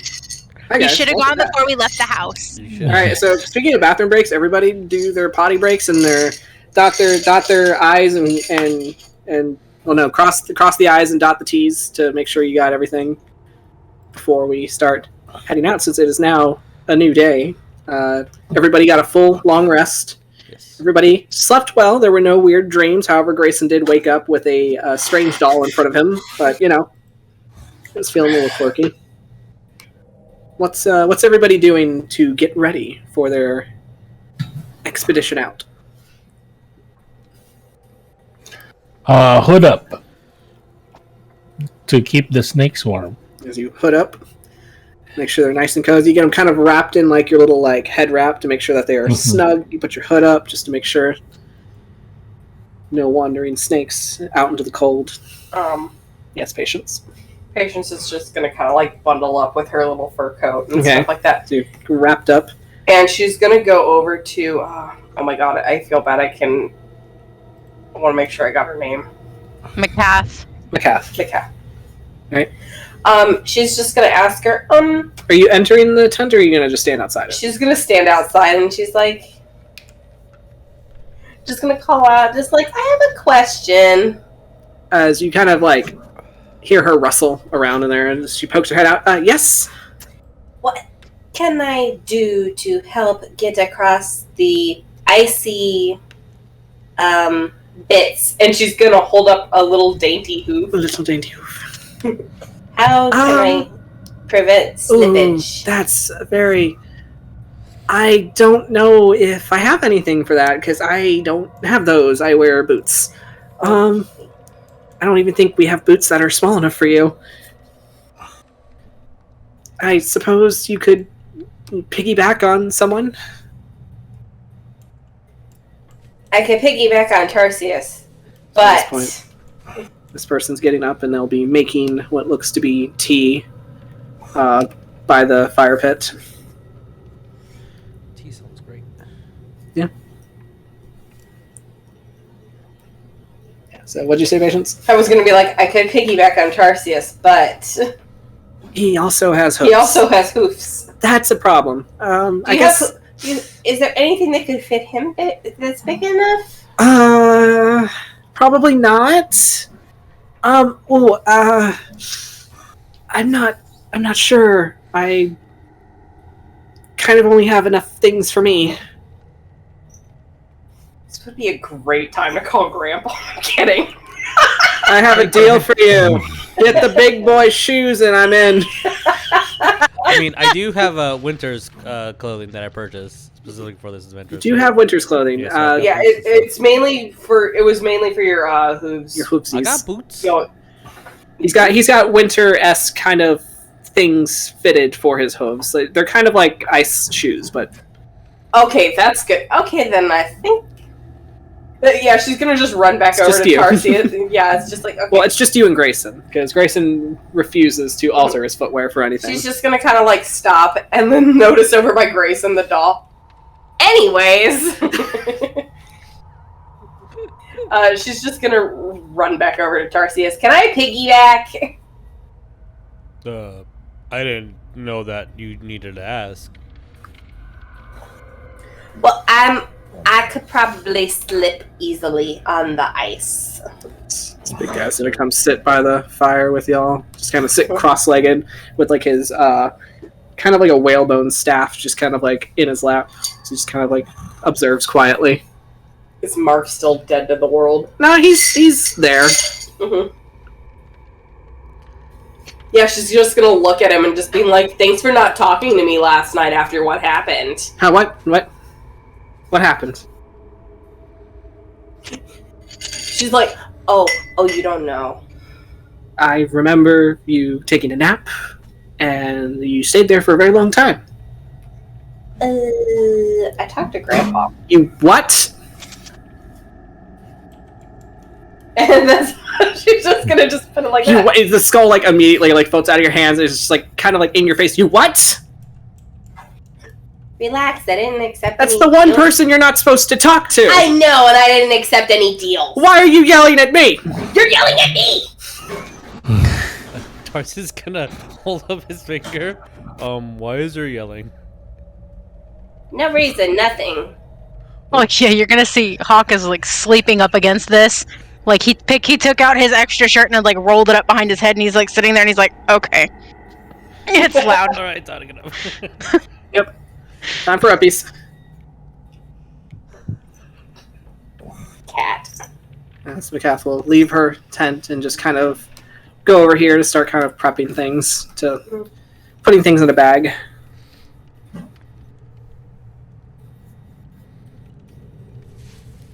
Is there anything specific anyone is doing? What's No, just putting on winter gear and like making sure everything's where it needs to be, adjusting the net and like taking any frost off my blades, or like making sure that like, even though I don't really Which I will use say them- there is like for some of you, like there is frost collecting on your gear, so you'll have to like clean it off just to make sure to kind of upkeep it. Yeah, like check. I will say every for arrow, etc. for things made of wood and books, you have to make sure you keep those like especially wrapped in order to keep like condensation from collecting on them and like getting them soggy. Yeah. after the little yelling match, she would just look at Mark Anthony, just like, do you want to come with? You know, I was actually thinking of just kind of staying here and letting them experiment on me. Yeah, fucking course I want to come with you. Just You're coming home with me. You're coming out with me.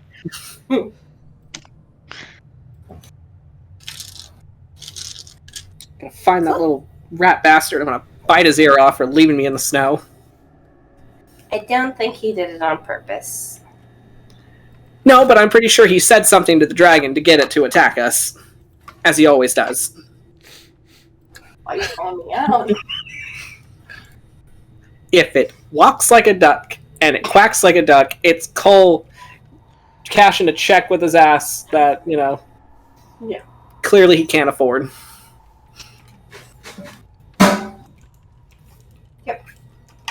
So, as Mark kind of like Closer. floats his way and kind of like noses himself into your bag and just kind of like sits there like nose out. Oh, you want to be in the bag? No, it's cold. One, it's cold. Two, bone doesn't do well. I'm extra porous, so kind of don't want to get wet. That makes sense. Okie doke. I mean, I'm going to be sitting on Tarsius's head, so. Fine by me. a little seat already there. There's a little high chair already set up for her. I feel like his ears already kind of like flattened from because she likes Your hair's starting to get like kind of an indentation on it, Tarsius. Oh. From like Patience's spot. I won't be surprised if like in the future just like he's like cleaning his horns and there's like little like cookies like stuck there with a little bag or something for snacks. Like, oh, how'd that get there?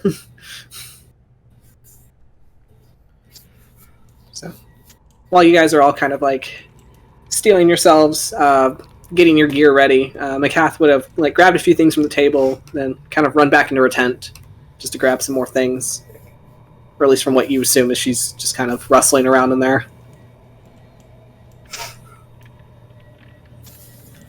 So, Cordelia, you're putting your hood up. Tarsius is getting his gear. Patience is sitting on top of Tarsius' head. Mm-hmm. Greyson, is there anything specific you're doing to get ready?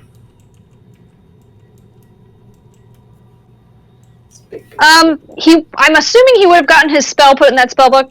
Yes, now? you would have gotten your spell by now. Okay. He'll kind of like look over to Patience and just kind of like wave his book at her. Yeah. Did you want to do this, or? Put you over here. We better do this. I learned this spell specifically for you. Okay. No, I definitely want to use it, but do we want to wait until we get outside, or hello, cat? We can try to. I don't know how the distance is, but we can try to see where the dragon went, and if there's any trackings, we'll use that until we have no clue where we are, and then cast it. Or we can do it now. I don't know. Oh yeah, that's right. I know how to do trackings. Grandpa's been teaching me that. Because how long does the spell last? Up to an hour. Yeah. Okay. Well, because if it's a really far distance, an hour is not that long. But if we're really close, an hour could be all the time we need. Just my idea. So you'll hear the one person speak up. It's like, if you wish to cast it now, at least it'll give you a direction to head off in. If you look outside, it's going to be a lot of the same shifting terrain. Okay. But that's your hunt, not mine. You sure you don't want to come? Absolutely not. It'll be fun. I've already flirted with death once. I prefer to keep my feet on the ground. Oh, but this is a dragon. Not that. I don't want to take all the fun away from you. Oh, well, that's very kind of you. You might want to talk to Josephine about getting some supplies. I'm sure she won't mind lending some things if she can find it. Oh, okay.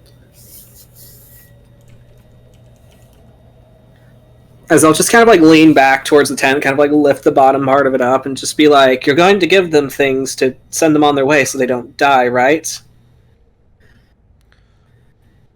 And you kind of hear her call out, "It's like, we have things? Wait, hold on." And she's kind of crawls out of the tent, kind of it looks like she kind of slept in all of her gear, so she's kind of rumpled up.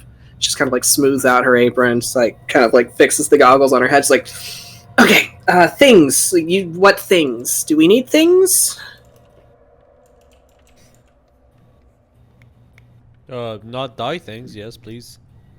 Not die things. I think I have not die things. She'll just kind of go over to her gear over here and just kind of start rumbling around, kind of ruffling around. Just and she'll kind of pull out two bottles of she'll pull out 2 potion bottles that look to be of the greater healing variety. Ooh.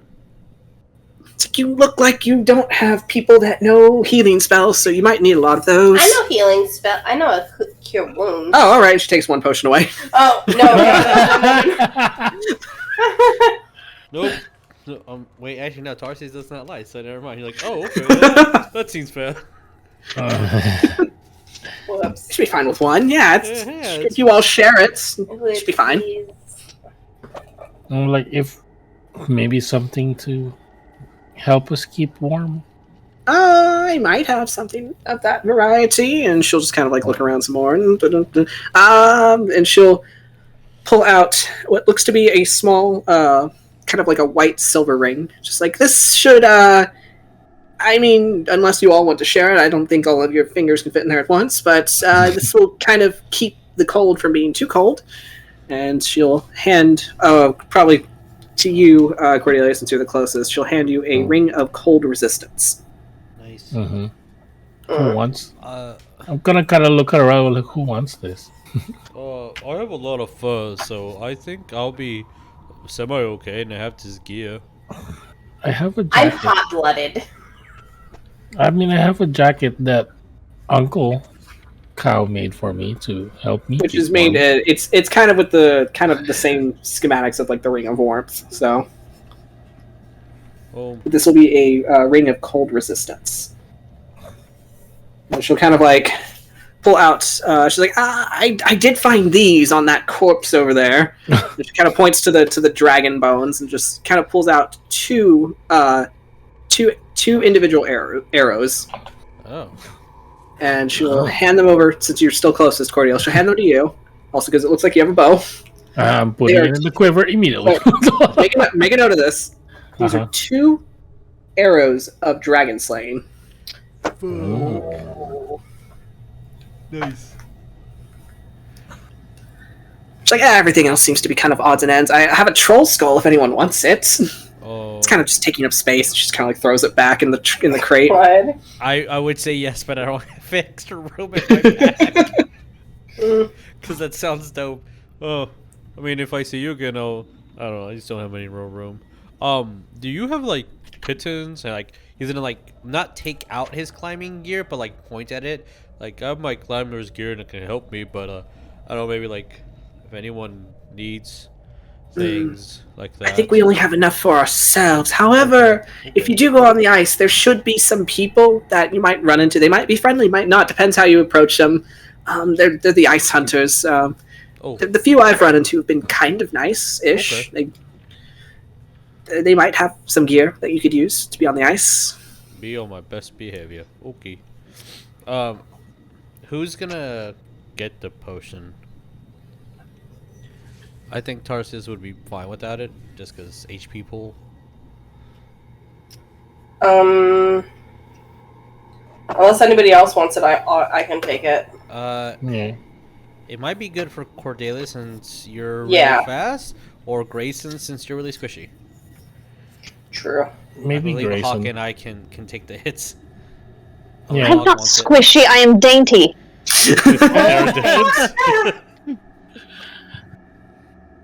Delicate bird bones. Dude, I mean, if you He's don't want svelte.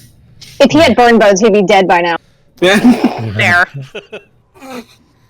And I guess the ring of is it cold resistance? Cold resistance, yes. Okay. Hulk, do you want it? Do you kind of fight alongside the front lines with me? I mean, sure. He's gonna like motion to the fact that he is quite warmly dressed and be like, I mean, I don't need it. Like, So he kind of motions to all of his plate armor. Well, I think right? Like the it- armor, the cold clothing, like. But it helps with like magical cold. Oh, Mhm. sure. Why not? Okay. Sit there and like try to put this ring on his finger, like, eh. I believe if you attune to it, it'll like kind of grow and shrink with whatever your hand size is. You put it on your Resizes pinky, itself. It just gets bigger and bigger. It just sits there and it sinks, and you're like, oh, this is a toy. Oh. Congratulations, you've given Boone me Hawkins. has something to say about that, but anyway.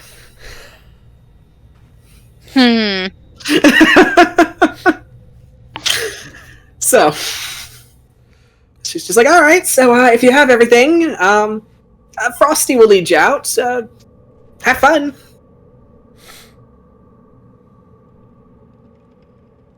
I mean, nobody all at once if you have any questions or anything. No. Thank you. You're Thank welcome. you very much. Bye. Maybe. I guess. Yes? I'll probably be walking closer to, because I have gear that could help for like if I slip or fall, or whatever. So I'll probably be tracking in front. All right, so you will have to take your dinghy out and kind of lead it out into the water again. So Dink dink. you will notice that the aforementioned frost giant known as Frosty, as you guys kind of load into your dinghy, you see as he kind of like taps his staff on the kind of the shoreline, and he just starts kind of walking on the water. And when he walks, he kind of has like a noticeable limp from like his kind of lame leg Oh, that's cool. as he goes. Water walk is dope. Yep. Oh yeah, that's right. So we're all heading out onto the ice. Let me go ahead and move our maps. Ready for adventure. Adventure. For adventure. All right, so boop. The adventure is out there. Makes you all feel nice and frosty. So I'm going to put you all here, as it'll be about say about 20 minutes of guiding out of the cavern and onto the kind of the floating ice as you kind of make your way out. And once you're a good kind of distance away, Frosty will just kind of like put his staff into your boat to kind of hold it still as he kind of looks to all of you. And he addresses you, Tarsius, since you're the one that spoke to him in Giant, as he says, do you wish to... Is there a specific direction you need? Or... Wherever... In Giant, like... I don't fucking know, you don't know Giant. Like, whatever direction he says, and I'm pointing towards Greyson. So Greyson... As the Frost Giant just kind of... As Greyson, you see as Tarsius has a conversation with the Frost Giant, and the Frost Giant just, like, looks expectantly at you. What? Oh, where are we going? Say that in common. He'll just get out his spellbook and just kind of annoyingly flip through it until he'll do the locate creature dragon, and that is 1,000 feet. Okay, 1,000 feet. So, you're looking for the dragon? Yep. So you are going to get a very big ping in the north. And I'm going to need you, Greyson, to roll me percentiles. Okay. Percentiles is fun.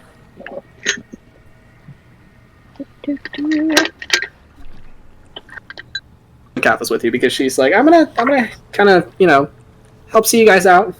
If we run into any ice hunters, I'll make my way back. Just kind of want to see where this goes. Okay. 79. Did you say 69 or 59? 79. Oh, fine. Roll me an Arcana check with advantage.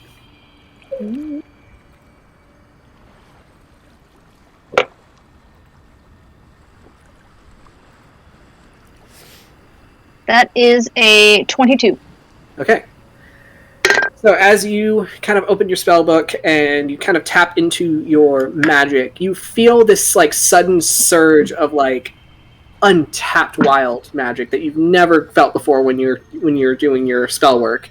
And this is definitely the kind of the what they were warning you about how it fluctuates so wildly here. And there's a moment where you almost lose the spell, but you manage to get it under control as you cast Locate Creature, and you get this kind of magical ping up to the north. He'll just close the book and like shake off that weird magic that just happened. Left you with the tingles. Yeah, and then he'll just kind of motion towards the north. So, Frosty nods, and he kind of starts walking the boat with his staff along the way. Kind of more or less guiding you through the ice. If, like, some discs of ice get too close, he'll kind of, like, push them. Like, kind of, like, using his magic. And you'll see, like, in Hawk, you'll see as he, like, casts magic, you'll see, like, these little, like, written runes kind of flourish with him. As he kind of, like, moves stuff aside, make sure that you guys don't get too banged up by the ice. And I'm going to need someone who's brave enough to roll me percentiles. I'll do it. Oh, wait, where am I? Or someone else can. I mean, whoever, give me a number first. Somebody give me a number. For percentiles? Yes. 99. Okay. I'm scared. What did I do? So. Oh no. You're not allowed to roll percentiles anymore. She's not allowed to roll percentiles anymore. You just lost your privileges. Sorry. And you said your spell lasts for an hour, right, Greyson? Yes. Okay. So, Greyson, you do get a ping in the north as you're kind of focusing on your spell, making sure that your boat is heading that same direction. Right at the very last 5 minutes of that hour, you will get that ping in the north, and then you also start to feel it kind of shift towards the east. Just a bit. He'll point and be like, that way. It's moving. but it's also still in the north. Yeah.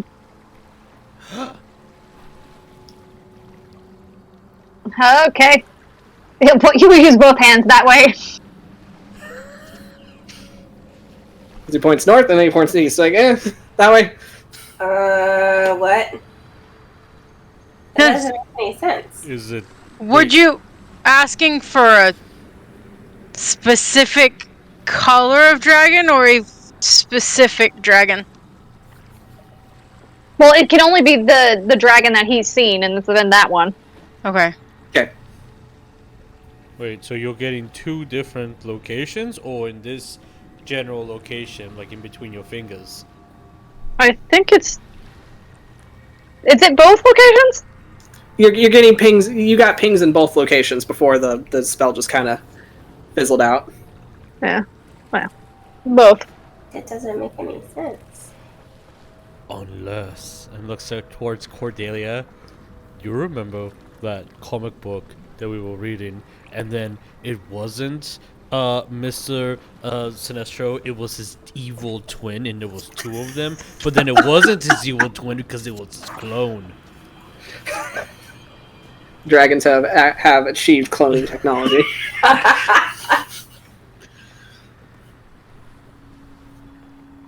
I'm just So, saying. as Frosty just kind of like holds your boat steady as he kind of like looks to all of you, just like obviously you were all very confused. Hawk will look up at Frosty and be like, "We're getting pings in multiple directions now, and giant." Huh. Perhaps it's the terrain that might cause. We could also just go down the middle. Wait. Okay, out of character question. Mhm. Is this world subject to polarity like ours is? Roll me a history, Hawk. You're a smart boy. You got them papers. You went to school. He did. He's so smart. That is an 18. 18. Okay, Hawk. So, from what you've studied, and also studying, with frost giants too, you've learned that, the magic in the north has become very unpredictable, and that could be because of the polarity of the world, which it's still kind of being studied right now, and there's a lot of theses and debates, and you've listened to a lot of TED Talks on it of people saying for a variety of different things. So there's one wizard named Ted that kind of goes around to different cities and he kind of gives his talks. So I love it. Of course. But the common theory is that the polarity in the north could be what's affecting a lot of the magic. Okay. I was thinking of polarity also in the function of what. Oh, sorry. 1 moment. Man, those seals sure are loud. Barking. Here's some seals barking on the ice, and they just kind of slip into the water. Oh, but yeah, I also meant polarity when you hit poles with a compass, and it would technically change. That's pretty much what I meant. Okay. Well, we could. Are we going to technically call this the North Pole? It is more or less the fantasy North Pole is where you are. Okay. Yeah, Hawk will just relay that and be like, we might be right near the North Pole. So if we keep going at some point, it will officially change direction. We just might be too close to center to get a direct direction. Do you think the colder it gets, that's where the dragon would be? Or maybe it's where the center of this location is, which is the North Pole? I mean, that would make it harder to find. I think that's the point, right? Cordelia, roll me a perception. If he's in hiding, Yeah. I'm sure they that don't is know a about plus 19 total. it. Plus 19. Okay, Patience, you also. Since this is very specifically towards your ranger things. Oh, okay. Holy shit. 22. 22. All right. So with Cordelia mentioning the idea that it'll get colder the closer you get to the dragon, you kind of key into remembering something that your grandfather told you about dragon slayers and how the area kind of shifts with the power of the dragon. The more powerful the dragon, the more drastic the change is going to be in the environment. So both of you kind of looking into that, you will notice kind of like as Greyson's holding out both hands, one to the east, one to the north, he's kind of like, which way? You will see kind of like gazing into the north as far as you can. It's the sun kind of like beats down very brightly on the ice, and it kind of makes this very like bright reflection that kind of hurts your eyes if you stare at it too long. But as you kind of like look into the north, you'll see what looks to be just like this wall of white, of what looks to be kind of like a winter storm, just kind of like circumventing in the distance. Can Patience by any chance try to, I guess, track by using favorite enemy, like the survival checks? You can. Being her. Sure. I will say, since this is technically a dragon, since you just started as a ranger, and this is technically a dragon you have not quite encountered, I'm going to have to ask you to roll with disadvantage. Because it'll be a... I'm going to have to take the 18. Okay, fine, sure. Look, she has a +7 to survival, so... Fair enough. It was either that or the second roll was a 26, but... It's definitely difficult for you to kind of find the dragon's path, especially amongst, like, nothing but water and ice, and it's kind of hard to gauge where one could leave any kind of tracks, especially with something that could either swim or fly. But your best bet would probably be that storm. She's just going to point towards the storm. We got to go that way. Seems inviting. Of course, that's which way we're it's like going. when you look at the pathway that's like all bright and sunny with butterflies, on the other hand, that's just like doom and death, and you're just like, yeah, that's the right way. Yep. That tracks. So she's not using her oh god, what's the... Never mind, I'm trying to remember the term for it. yes, as Frosty will kind of push you all in that direction. And eventually they were, I'll say after about a couple of hours of kind of being on the water, Frosty will just kind of stop and he'll look at you all and just say, I will leave you here. I cannot go much further. Oh, okay. That's okay. Thank you very much, though. Thank you. Thank you for the help. What is your name actually, Frosty? No. What is your name? You can call me Frosty. It's kind of amusing. Oh, okay. Actually, wait, I think I might have wrote his name down. Frosty only speaks in giant. He only speaks in giant, yes. Okay. Did you tell them something? He will say, you know, I prefer Frosty. It is better than my given name. Oh. That's fair. I like Frosty. Nicknames are nice. He'll just nod.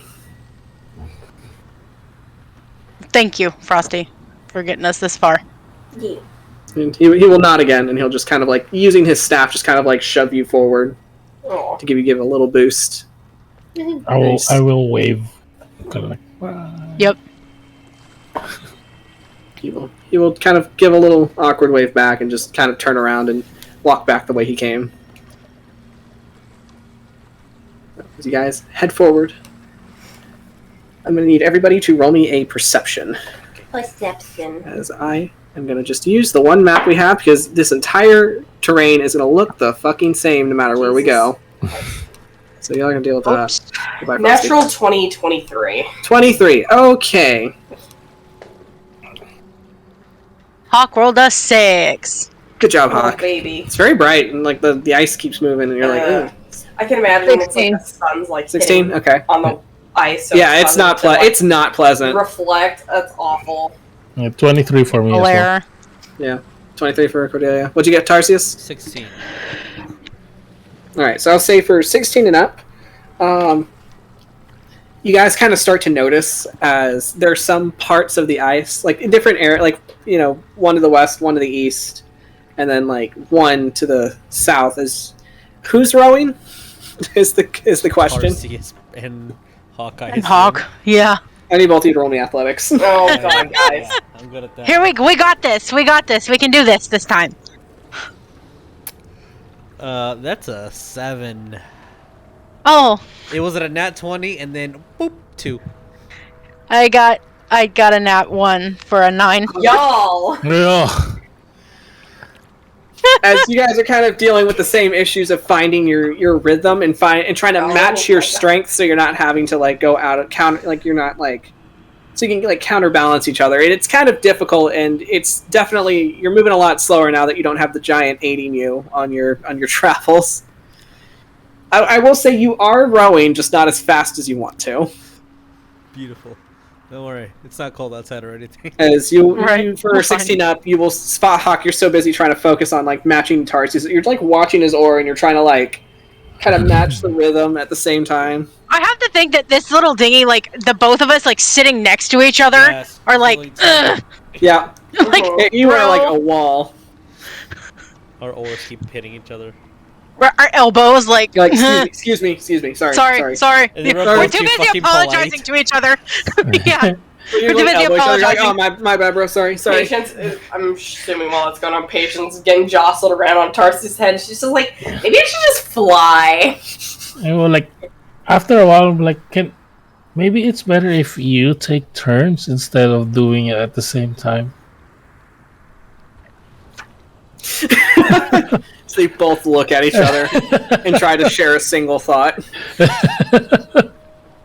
I mean, that might work. And then Hawk would look at Patience and be like, remember, if you want to do magic, it's screwy here. My magic's always screwy, though.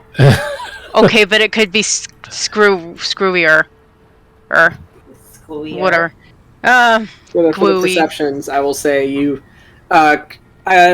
Who had the highest one? I think both me and... Cordelia, yeah. I remember Cordelia. We both have 23. So you two are going to be the first to notice that there are parts of the ice that kind of seem to like bow up and then down as something moves. Something very large moves underneath it. Something very large. There's something very large, yes. Oh, no. Something And very Cordelia, you kind of large. like scan the waters and you see like what happened on one side and then on another side and then behind you. Patience looking at it's like, I don't know a lot about sea life, but I saw something very big in the water. I think with that, she is gonna kind of, she's gonna look at Hawk and just be like, I know what you said about my magic, but I choose life. I'm very small. not that. She is gonna cast fly on herself, so she can fly up and see if she can get a better. Okay, roll me that d20 first, Okay. and we'll Yeah, see. but like, yeah, there's was something I think kind of surrounding us, or maybe passing through. Hopefully, passing through. I will need everybody to make me a dexterity saving throw, real What quick. about me? Huh? Me too. Not you. You just flew up. Like right as Patience flies up, something is going to like not hit the boat, but go under the boat, and you will like have that wave like kind of jostle you. Hawk rolled a 6. Okay. We're loving our 6s right now. Yeah. 13. 22. 17 for Tarsius. Okay. I will allow one person a strength check to save Hawk, as Hawk looks like he's about to kind of like keel over. Ah! Grab it. Try to at least. Okay. Strength check? Yes. So that man is all plate armor, and all plate armor in the water is a bad combo. 15. I'll take it. Okay. So you watch as like the boat kind of like tilts. Like Greyson, you feel yourself kind of move, but it's an easy enough kind of rocking motion that you can steady yourself. But Hawk, you kind of like fall with it, but then you realize that you're a lot heavier than normal, so you kind of your momentum kind of takes you all the way. But Tarsius, you like reach out and you kind of like grab him by like the front of his plate and just like pull him in. Light as a feather, stiff as a board. Yeah. Literally. His eyes are probably all wide, like, thank you. As Patience, you fly up, and I'll say with your 23 from your last roll, you look down and you see 3 dark shapes just kind of like circling around the boat at like a wide berth. What does it look like? They look very long and dark. And, But they just look like blobs, or... I mean, they are currently under the water, so... Big... And they are very specifically camouflaged for this, so... And how many did she see? 3. You do see 3. Yeah, she's gonna just point down at the water like 3 blob things under the water. Oh, quick! These are the Navy SEALs. That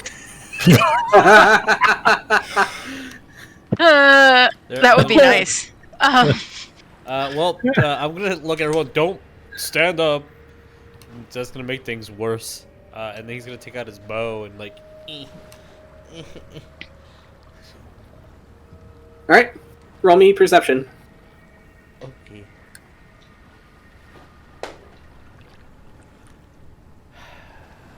That was a 2, so 6. I mean, 8. Everything looks like water. Great. Water and ice. Love it.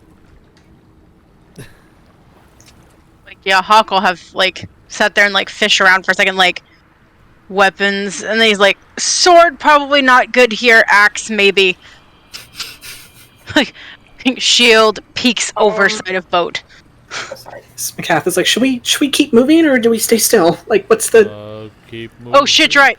I as Put both that back. and put down his shield and start rowing. Okay, roll me an athletics, Hawk. What's going on, Patience? As Patience is floating up in the air, she is going to take her little bow Okay. and one of her arrows, All right. and she's going to notch it and actually try to aim for one of the shapes. Sure, roll me an attack. Let's see how well this goes.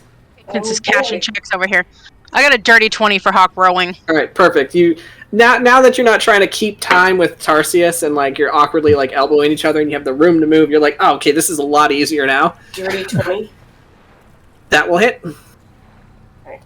As you kind of like take aim, and like you hands are a little shaky since you're still getting used to the bow, but you fire and it like flies into the like you see as like Patience's little like child-sized arrow flies into the water, and there's a moment where She really you can thinks it missed. what She thinks it missed. you think it missed. However, you hear this like I'm not gonna try to recreate it, but I will say it's like this very high-pitched like creaking, clicking noise that happens. Oh no!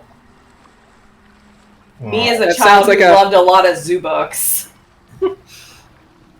Yeah. Wait. I don't like what's happening. I don't like what's happening. Are they like killer whales? I mean, that is an assumption to make, as Yeah, they are that's what I'm very assuming perfectly, too. they're very perfectly camouflaged from the top side.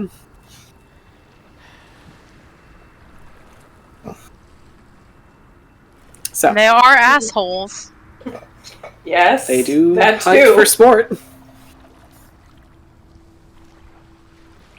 So we're Oh, rowing, shit. right? Hawk is Hawk is rowing. rowing. He is moving. So when she hit, I mean, but when the arrow flew down, nothing happened. You hear that Oh, it noise. was just the creaking. You hear that Okay. noise, and there's a moment where you see this black leathery back kind of like breach the surface, and with this large like very sharp dorsal fin go like it goes up for a second and then down. You see Cordelia, I'll say with your high perception from last time, you'll see like the tiny little arrow kind of like wedged by the dorsal. Yeah, I'm gonna when I see that, I'm gonna point it out so that people can kind of like have a vague idea of what's going on, and Big fishy. Hey, everybody roll nature. Big fishy. Big fish, as far as she's concerned. 21 for Hawk. All right, Hawk. So you read zoo books as a kid. 15. Sweet. 18 for me. 18 You also read zoo Oh. books. Okay. 15. 15. You have read. Well, I mean, you probably haven't read the zoo books, but No, she didn't You read. have- She looked at the pretty pictures. you have a druid dad that sometimes takes you around other druids, and they Mhm. tell you about. You know, you got this Uncle Rocco that your other dad doesn't quite like to talk to, but he kind of travels around a lot, and he's just like, yeah, so I almost got ate by this like giant whale once. It's interesting. What'd you get, Grayson? He got a 12. 12. It sounds familiar. I think Xavier was reading some zoo books as a kid, but it's been a while. Sounds like a giant fish.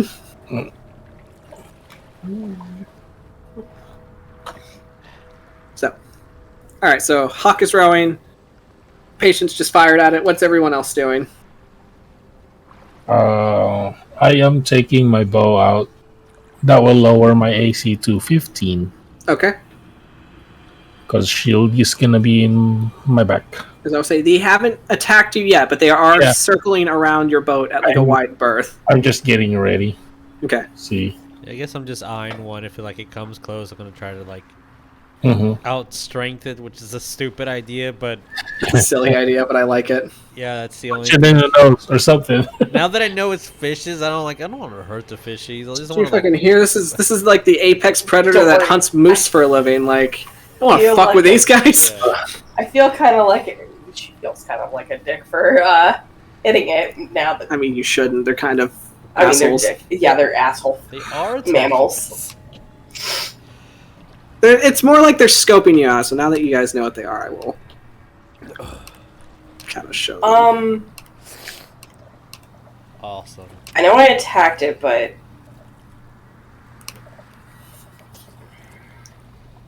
Yes. from her safe spot up in the air. Yes. And I double checked it. It's not concentration for this. She is going to cast Speak with Animals. Okay. Hold on. Oh, that was so close to the one, but it wasn't. Again, it's kind of Well, like be this percentiles actually. percentile. That's what we're gonna need to be doing. Wait. 82. Roll me an Arcana check. Arcana? Yes. What the hell is my Arcana? That's a good question.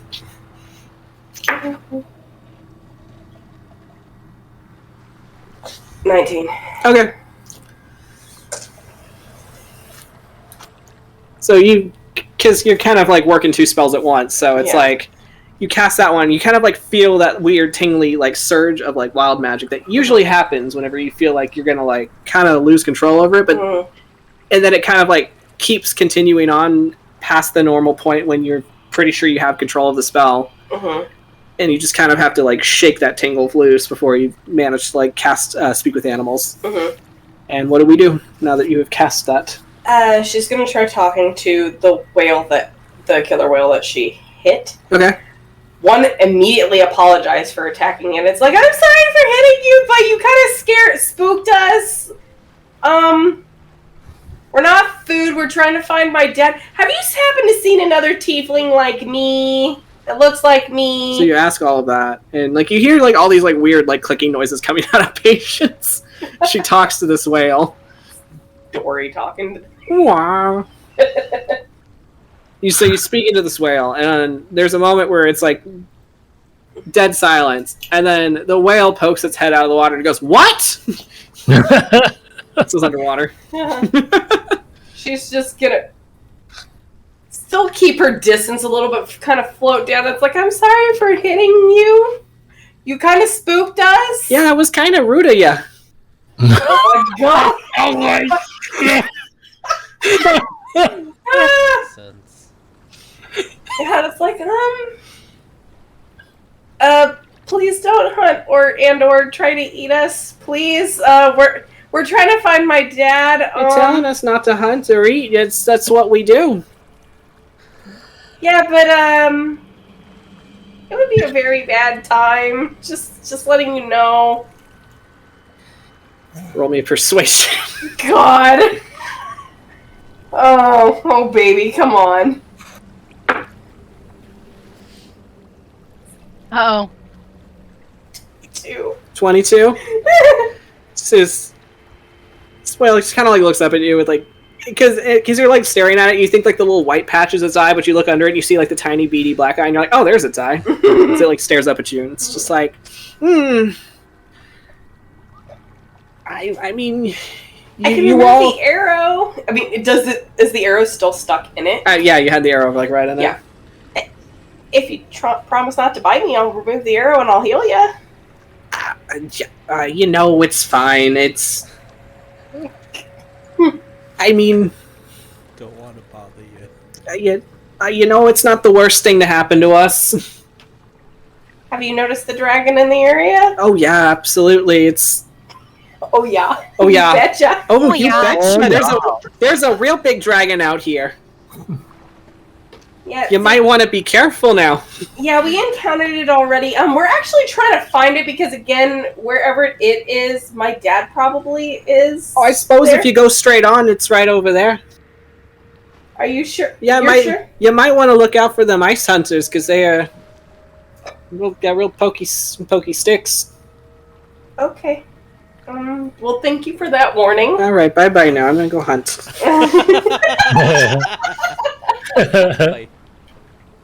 And it kind of clicks to its little like pod, and they all just kind of like guess they just kind of a moose.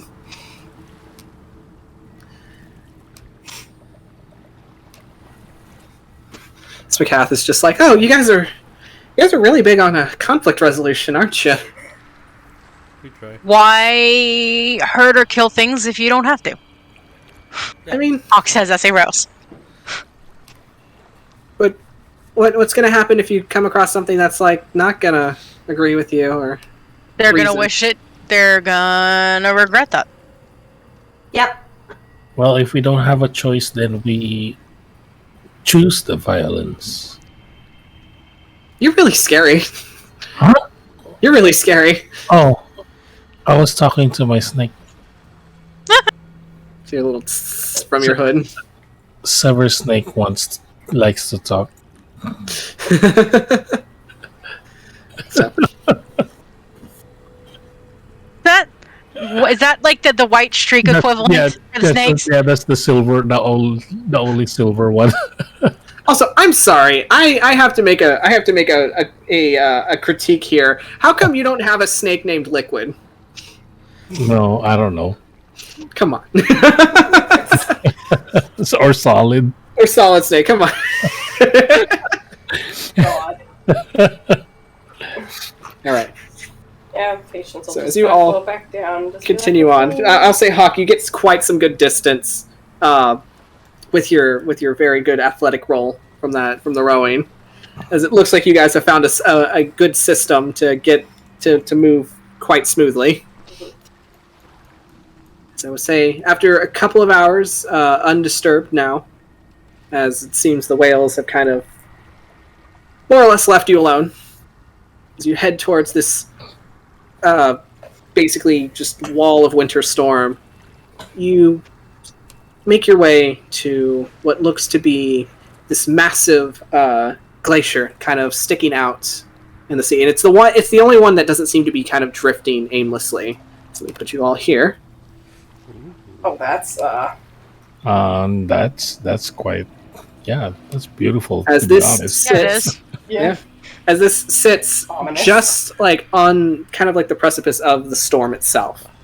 It's not in the storm, but as you get closer, there is going to you kind of notice as the sky starts to kind of become more overcast as you head into the storm, and you'll see this just massive glacier kind of sitting there with like these like buildings kind of built into the ice itself out of like wood and bone and like kind of like basically the materials that is on hand in this kind of environment. As you approach it with your little dinghy, you hear what sounds like a horn kind of blow from this little island. And you hear a voice kind of projected out to you all. As you hear, "Who goes there?" Who's good at talking? Nose goes. Greyson just pushes his way through. And he's like, "Oh my god!" We're supposed Grayson's to be the on one our best ordering behaviors. everyone. Grayson's the one that's taking everyone's order at McDonald's. The adult, yes, adult. He is daddy. He'll push his way to the front. You okay? Thank you. As you kind of, and also you like look up and you'll see kind of like a little lookout post where you see two individuals kind of like looking over at you. Roll me We've perception. come for the Holy Grail. Hello. What do you want? We are Oh, the no. that one. It's a very nice. So, Wow, guys. so he's already got one. Roll me perception, y'all. As Greyson steps forward to announce himself. 13 episodes of Rise of Tiamat, and we now got a Holy Grail One joke. of these days, we're just gonna sit there and just quote the entire movie, and that'll be the whole show. We watched it in Gatlinburg. And it was fantastic. The best. Yes. And then we watched Kevin Costner's Robin Hood. That stupid twist.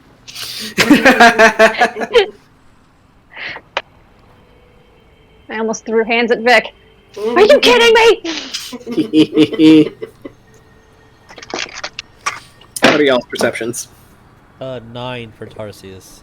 Oh, everybody roll perception? Yes, because you're all in the same boats. Natural We're all on the 20, same boat. 26. Oh, You're rock the same. boat, baby. Natural 20. Natural 20, Does natural Does Grayson 20. need to roll anything? Yes, since you're all kind of looking up at these guys. We're rolling hot. That's natural 2023. Damn. 15. 15, okay. Alright, what'd you get, Tarsius? 9. 9, okay. You know, it's one of those things where it's good enough, because you know, you're just kind of looking up at these guys. They're like maybe like 20-ish feet up.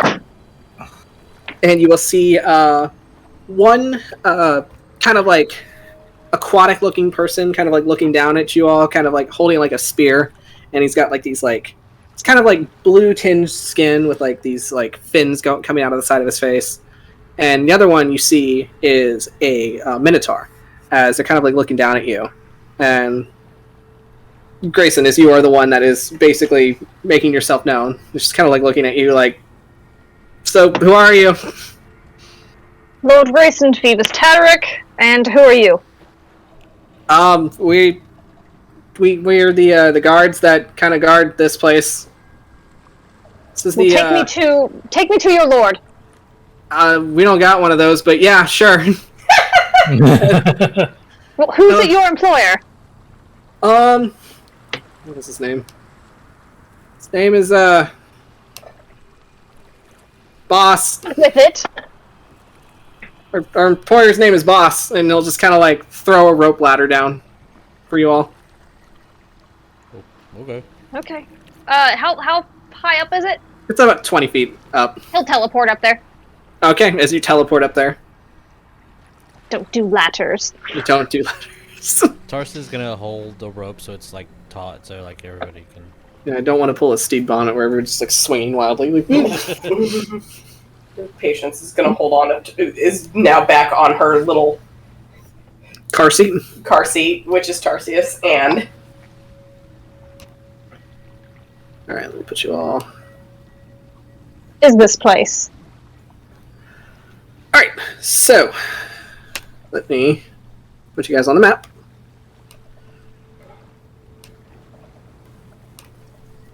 As here we are. As you kind of step up, and it's like this kind of like open spaced, kind of like little like living space area where it's like mainly made of like wood. You've got like woven mats on the ground. You have like a lot of fire pits kind of going that have hot food simmering in these big iron pots.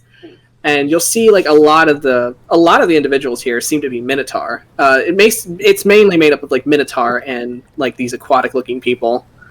As the one Minotaur just kind of like looks at you. He's kind of holding what looks to be a like a spear made out of like the same kind of like bone. So he kind of looks at you. He's like, this is the Ice Hunters outpost. Oh, cool. It's kind of a communal space amongst different tribes. We're the Dugongs. The Dugong. Dugong. I love that. I love it. I like Well, the Dugong. take me to boss. Oh, he's not here right now, but we can get you his son. Is his son of any important rank? He's his son, and so he's like second in charge, and then Very his well. daughter's third in charge, and then he just kind of keeps listing off. Yes, I understand how the hierarchy works. Okay, he's gonna just kind of point, and you'll see like this one very large Minotaur. And Tarsius, these guys are all bigger than you. Cool. As Oh. you see this one Minotaur just kind of like sitting on the mat, like right in front of what looks to be this giant like serpentine like skeleton, just kind of like wrapped around what looks to be like a chair. As he's kind of like sitting there like with a bowl as he's like eating and like talking to a few people. And then the one guard kind of was like, hey, Bo, they want to talk to you.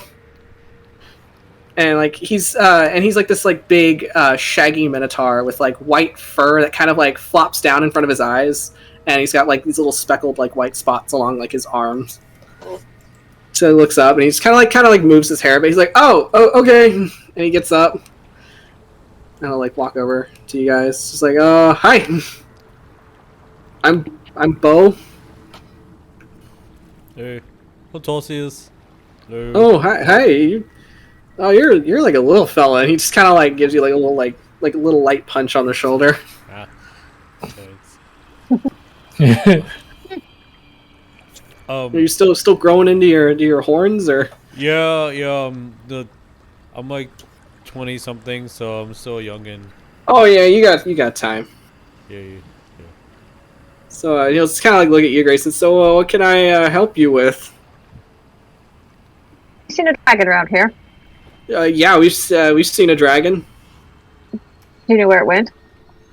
It's probably back that way, and he kind of like points behind him, like in the direction of like the storm. Do you guys need it, or is this he kind of like thinks for a moment. He's like, is this that? Are you guys part of that cult thing? You guys worship the dragon? And No. so there's some people that passed through here a while ago that asked us about it, and then it kind of got upset about everything. So Wait, what? it got kind of mad. Who got mad? The dragon. Oh. Why? I guess the cult did something. I don't know. These guys in purple robes showed up, and like one of them said, "Oh, we're the cult of the dragon." I'm like, that's a weird name for a club. Sounds kind of evil. It's a cult. And it is evil. Yes.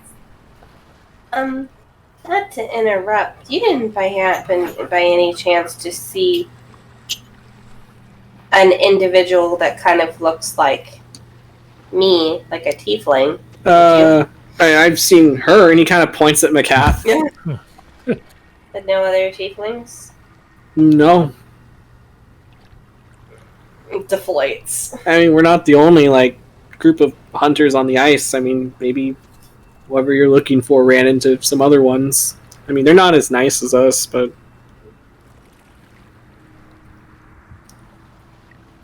so are you guys hungry? Do you want some food, or? Yeah. Oh, all right. And he's kind of like, Feel a little bit peckish. you could, if you guys need some help, like getting to your dragon, can get some boats for you and lead you there. But I guess to answer your question, no, we're not part of that club. Oh yeah, I guess that's an important question to answer. Thank you for doing that. Sorry, I'm new to this whole leadership thing. You said one of the dragons got upset. Was it Yeah. the big dragon that's out in the waters here, or was it a different one? So not a lot of people know this, and it's good you asked that question. That's a really good question to ask. It's real superstar. So, everything about it was just turning into camp counselor. I love it. So, what most people don't know about being out here is that there's actually 2 dragons. Come again? So that's the east and north. One just kind of likes to sit in its cave, and the other one goes hunting. I think they're like a mated pair or something. Well, I think we met the one that likes to hunt. Oh. They're both white Cave? dragons? What? They're both white dragons? Yeah, they're both big, really big white dragons. I mean, they've been kind of here since longer than me. Okay. Do they cause any problems for anybody else? Are they helping the cult people, or are they just trying to exist and do you know that? I mean, the dragons just kind of been around here for like ever and ever, and they were guarding this thing called like the Drakhorn, and it was. I guess everything was fine because we kind of coexisted with the dragons, and there's also like a wizard here a while ago. I don't know what happened to him. Wizard? a wizard. Yeah, one of the dragons liked this wizard guy, and I guess he kind of hung around a lot, but after a while we just kind of stopped seeing him. Oh. But yeah, the cult kind of showed up kind of a while ago. Like at first it was like a couple months ago, and then like maybe like a few days-ish ago they kind of showed up and were hanging around.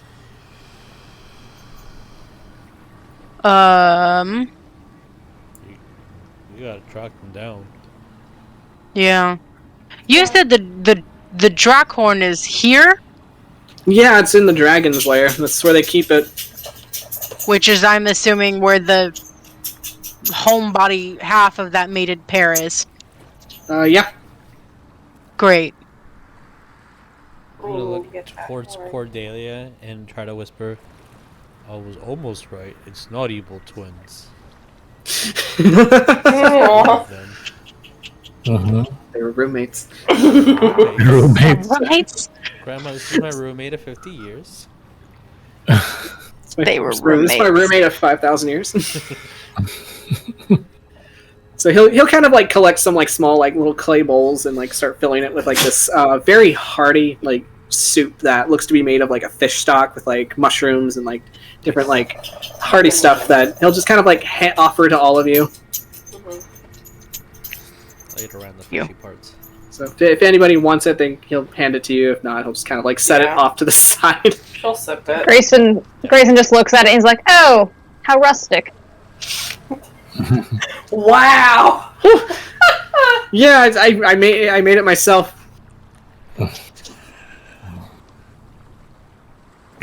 Just kind of like hold it out to you. If you don't grab it, he'll just kind of like put it like to the side and like, there you go. So Hawk, who eats like a bottomless pit, is sitting there like, this is the best thing I've eaten in forever. it's really tasty. Like it's very well spiced. Like it's got like a nice like a good like umami to it. She's gonna climb down with her bowl and go and sit on one of these bear rugs. All And right, just, yeah, go. You can take. Everybody's free to take their seats and kind of rest for a minute. Bo is just gonna kind of like hang out back by the chair, just like, yeah, if you guys need anything, let me know. Hunting party or like supplies. Like we got people here that like to trade all the time. It's like a trading hub. Okay. Is there like Nice. a balcony or like somewhere private where Greyson can go? Yeah, we got like a little like hot spring set up like somewhere. He'll show you where that is. It's kind of like a little like they've kind of like equipped it to be kind of like a nice like natural bathing area, but it is private. Cool. How long will it take to get there? Like a couple minutes. Okay. He'll do something when he gets there. Okay. he'll take you there. He'll just like be like, all right, here's the bathing area. Do you need anything like robes or like cucumber No, I'm fine. water? Okay. The cucumbers. No, that'll be all. Alright. So you're just gonna go have like a private bath? No, he is going to send a message. Okay. Alright, who are you sending your message to? He just kind of sighs and he's like, I told you I'd never speak to you again, but I need your help. I need you to meet me up north with your ship. We'll need a way back. And you can just come find me, it'll be fun. Alright, so you send that message off. Yep. And He does not have to respond. He does not have to if you don't want to. As you say at the end, you do not have to respond to this. Moment of silence. Very long silence. And then you do get a message back. As you hear that very familiar voice. I knew you'd come crawling back. I knew you'd come crawling back to me. He'll send it back. I'm not crawling back. I just need your ship. No response. He'll roll his eyes and then enjoy the hot spring. As you enjoy a nice hot spring. As everybody kind of sits in this kind of nice sitting area, there's a variety of Minotaur kind of hanging around, some Triton. One of them in particular, you'll notice, this one who kind of hangs off to the side with this other interesting individual is very large, very broad, and and some of the other Triton kind of resemble a more fishy appearance. One of them kind of looks like he's got green scales. The other one kind of looks very sleek and very eelish. This one kind of resembles the killer whales that you just saw, mottled black and white skin with a lot of gray scars kind of striping across their body. As they look to be talking to a this avian looking person who's kind of wrapped in hunting leathers and looks as old as anything. As this is a more or less stats wise, this is a Kenku, but I have him flavored to look like a old rockhopper penguin. Oh my god! Aww. As he's got these milky white eyes, as he's kind of running a whetstone across his blade, as he's just kind of mumbling to himself. Awesome.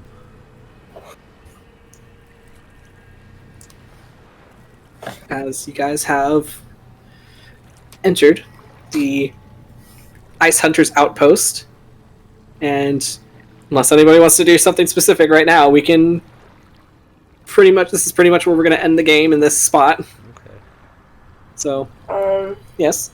The only thing Patience would want to do would just be to, they mentioned trade, so that's the only thing. Yep, there is a trading post here. So if there's anything specific you want to sell or buy or you're looking for, they might have it.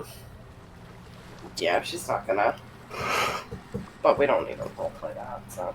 Okay, that's fine. As you all have been given very hearty stew to enjoy. There's baths to refresh yourselves, things to buy. Mm-hmm. Definitely odd-looking people to interact with. As Tarsius, you find yourself in an outpost that is primarily populated by Minotaur. Yeah, he's the first time you've. This is the first time you've been around anybody that looks like you. Yeah. I'm gonna be like, oh, what do you guys do for fun? How do you guys Well, sleep? sometimes we like to kind of push each other around, and we'll wrestle sometimes. What? Cordelia's gonna be. Cordelia's gonna be curious, so she will be looking for the biggest one. The biggest one is definitely going to be Bo. Okay, and he will. The second biggest is going to be a Minotaur that looks similar to Bo, but is just a little bit smaller. That's kind of also dressed in kind of the winter gear, hunting gear, and has this massive crossbow across their back that's about as tall as you. Hmm. It's more. The questions is more of a how old. If you don't mind me asking, how old are you? Big- I'm about I'm about 35 actually. So he's about to hit his second growth spurt real soon. Looks like I'm curious when Tarsius is gonna be kind of as big as you or something. I give him about like 10 years. Nice. Yeah, big boy.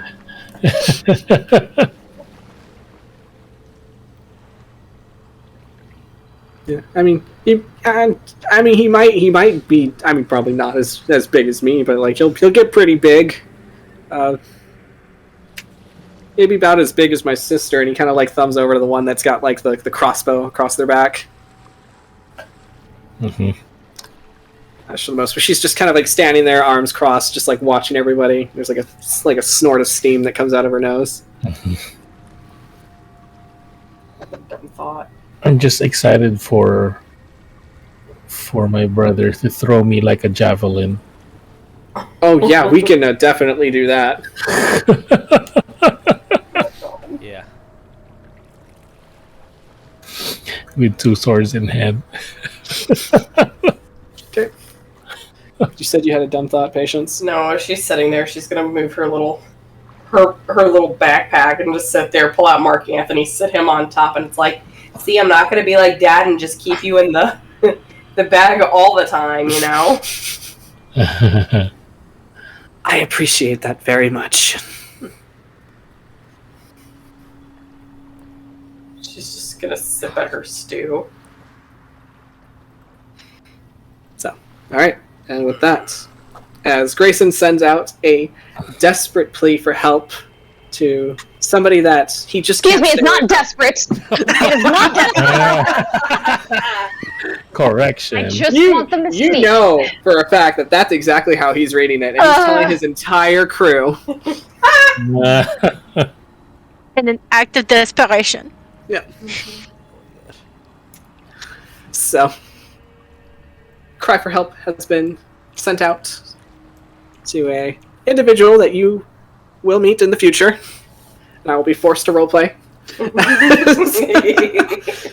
Help you, you'll do great. I'm gonna try my best. As Tarsius is now surrounded by what's essentially all Minotaurs. Yeah. This is the wildest unexpected family reunion he's ever had. And you guys are just perhaps days away from finding that dragon, and with that, also Patience's father. So, we will see where this leads us next time, and we'll see you all in 2 weeks. All right. Bye. Bye, buddy. Bye.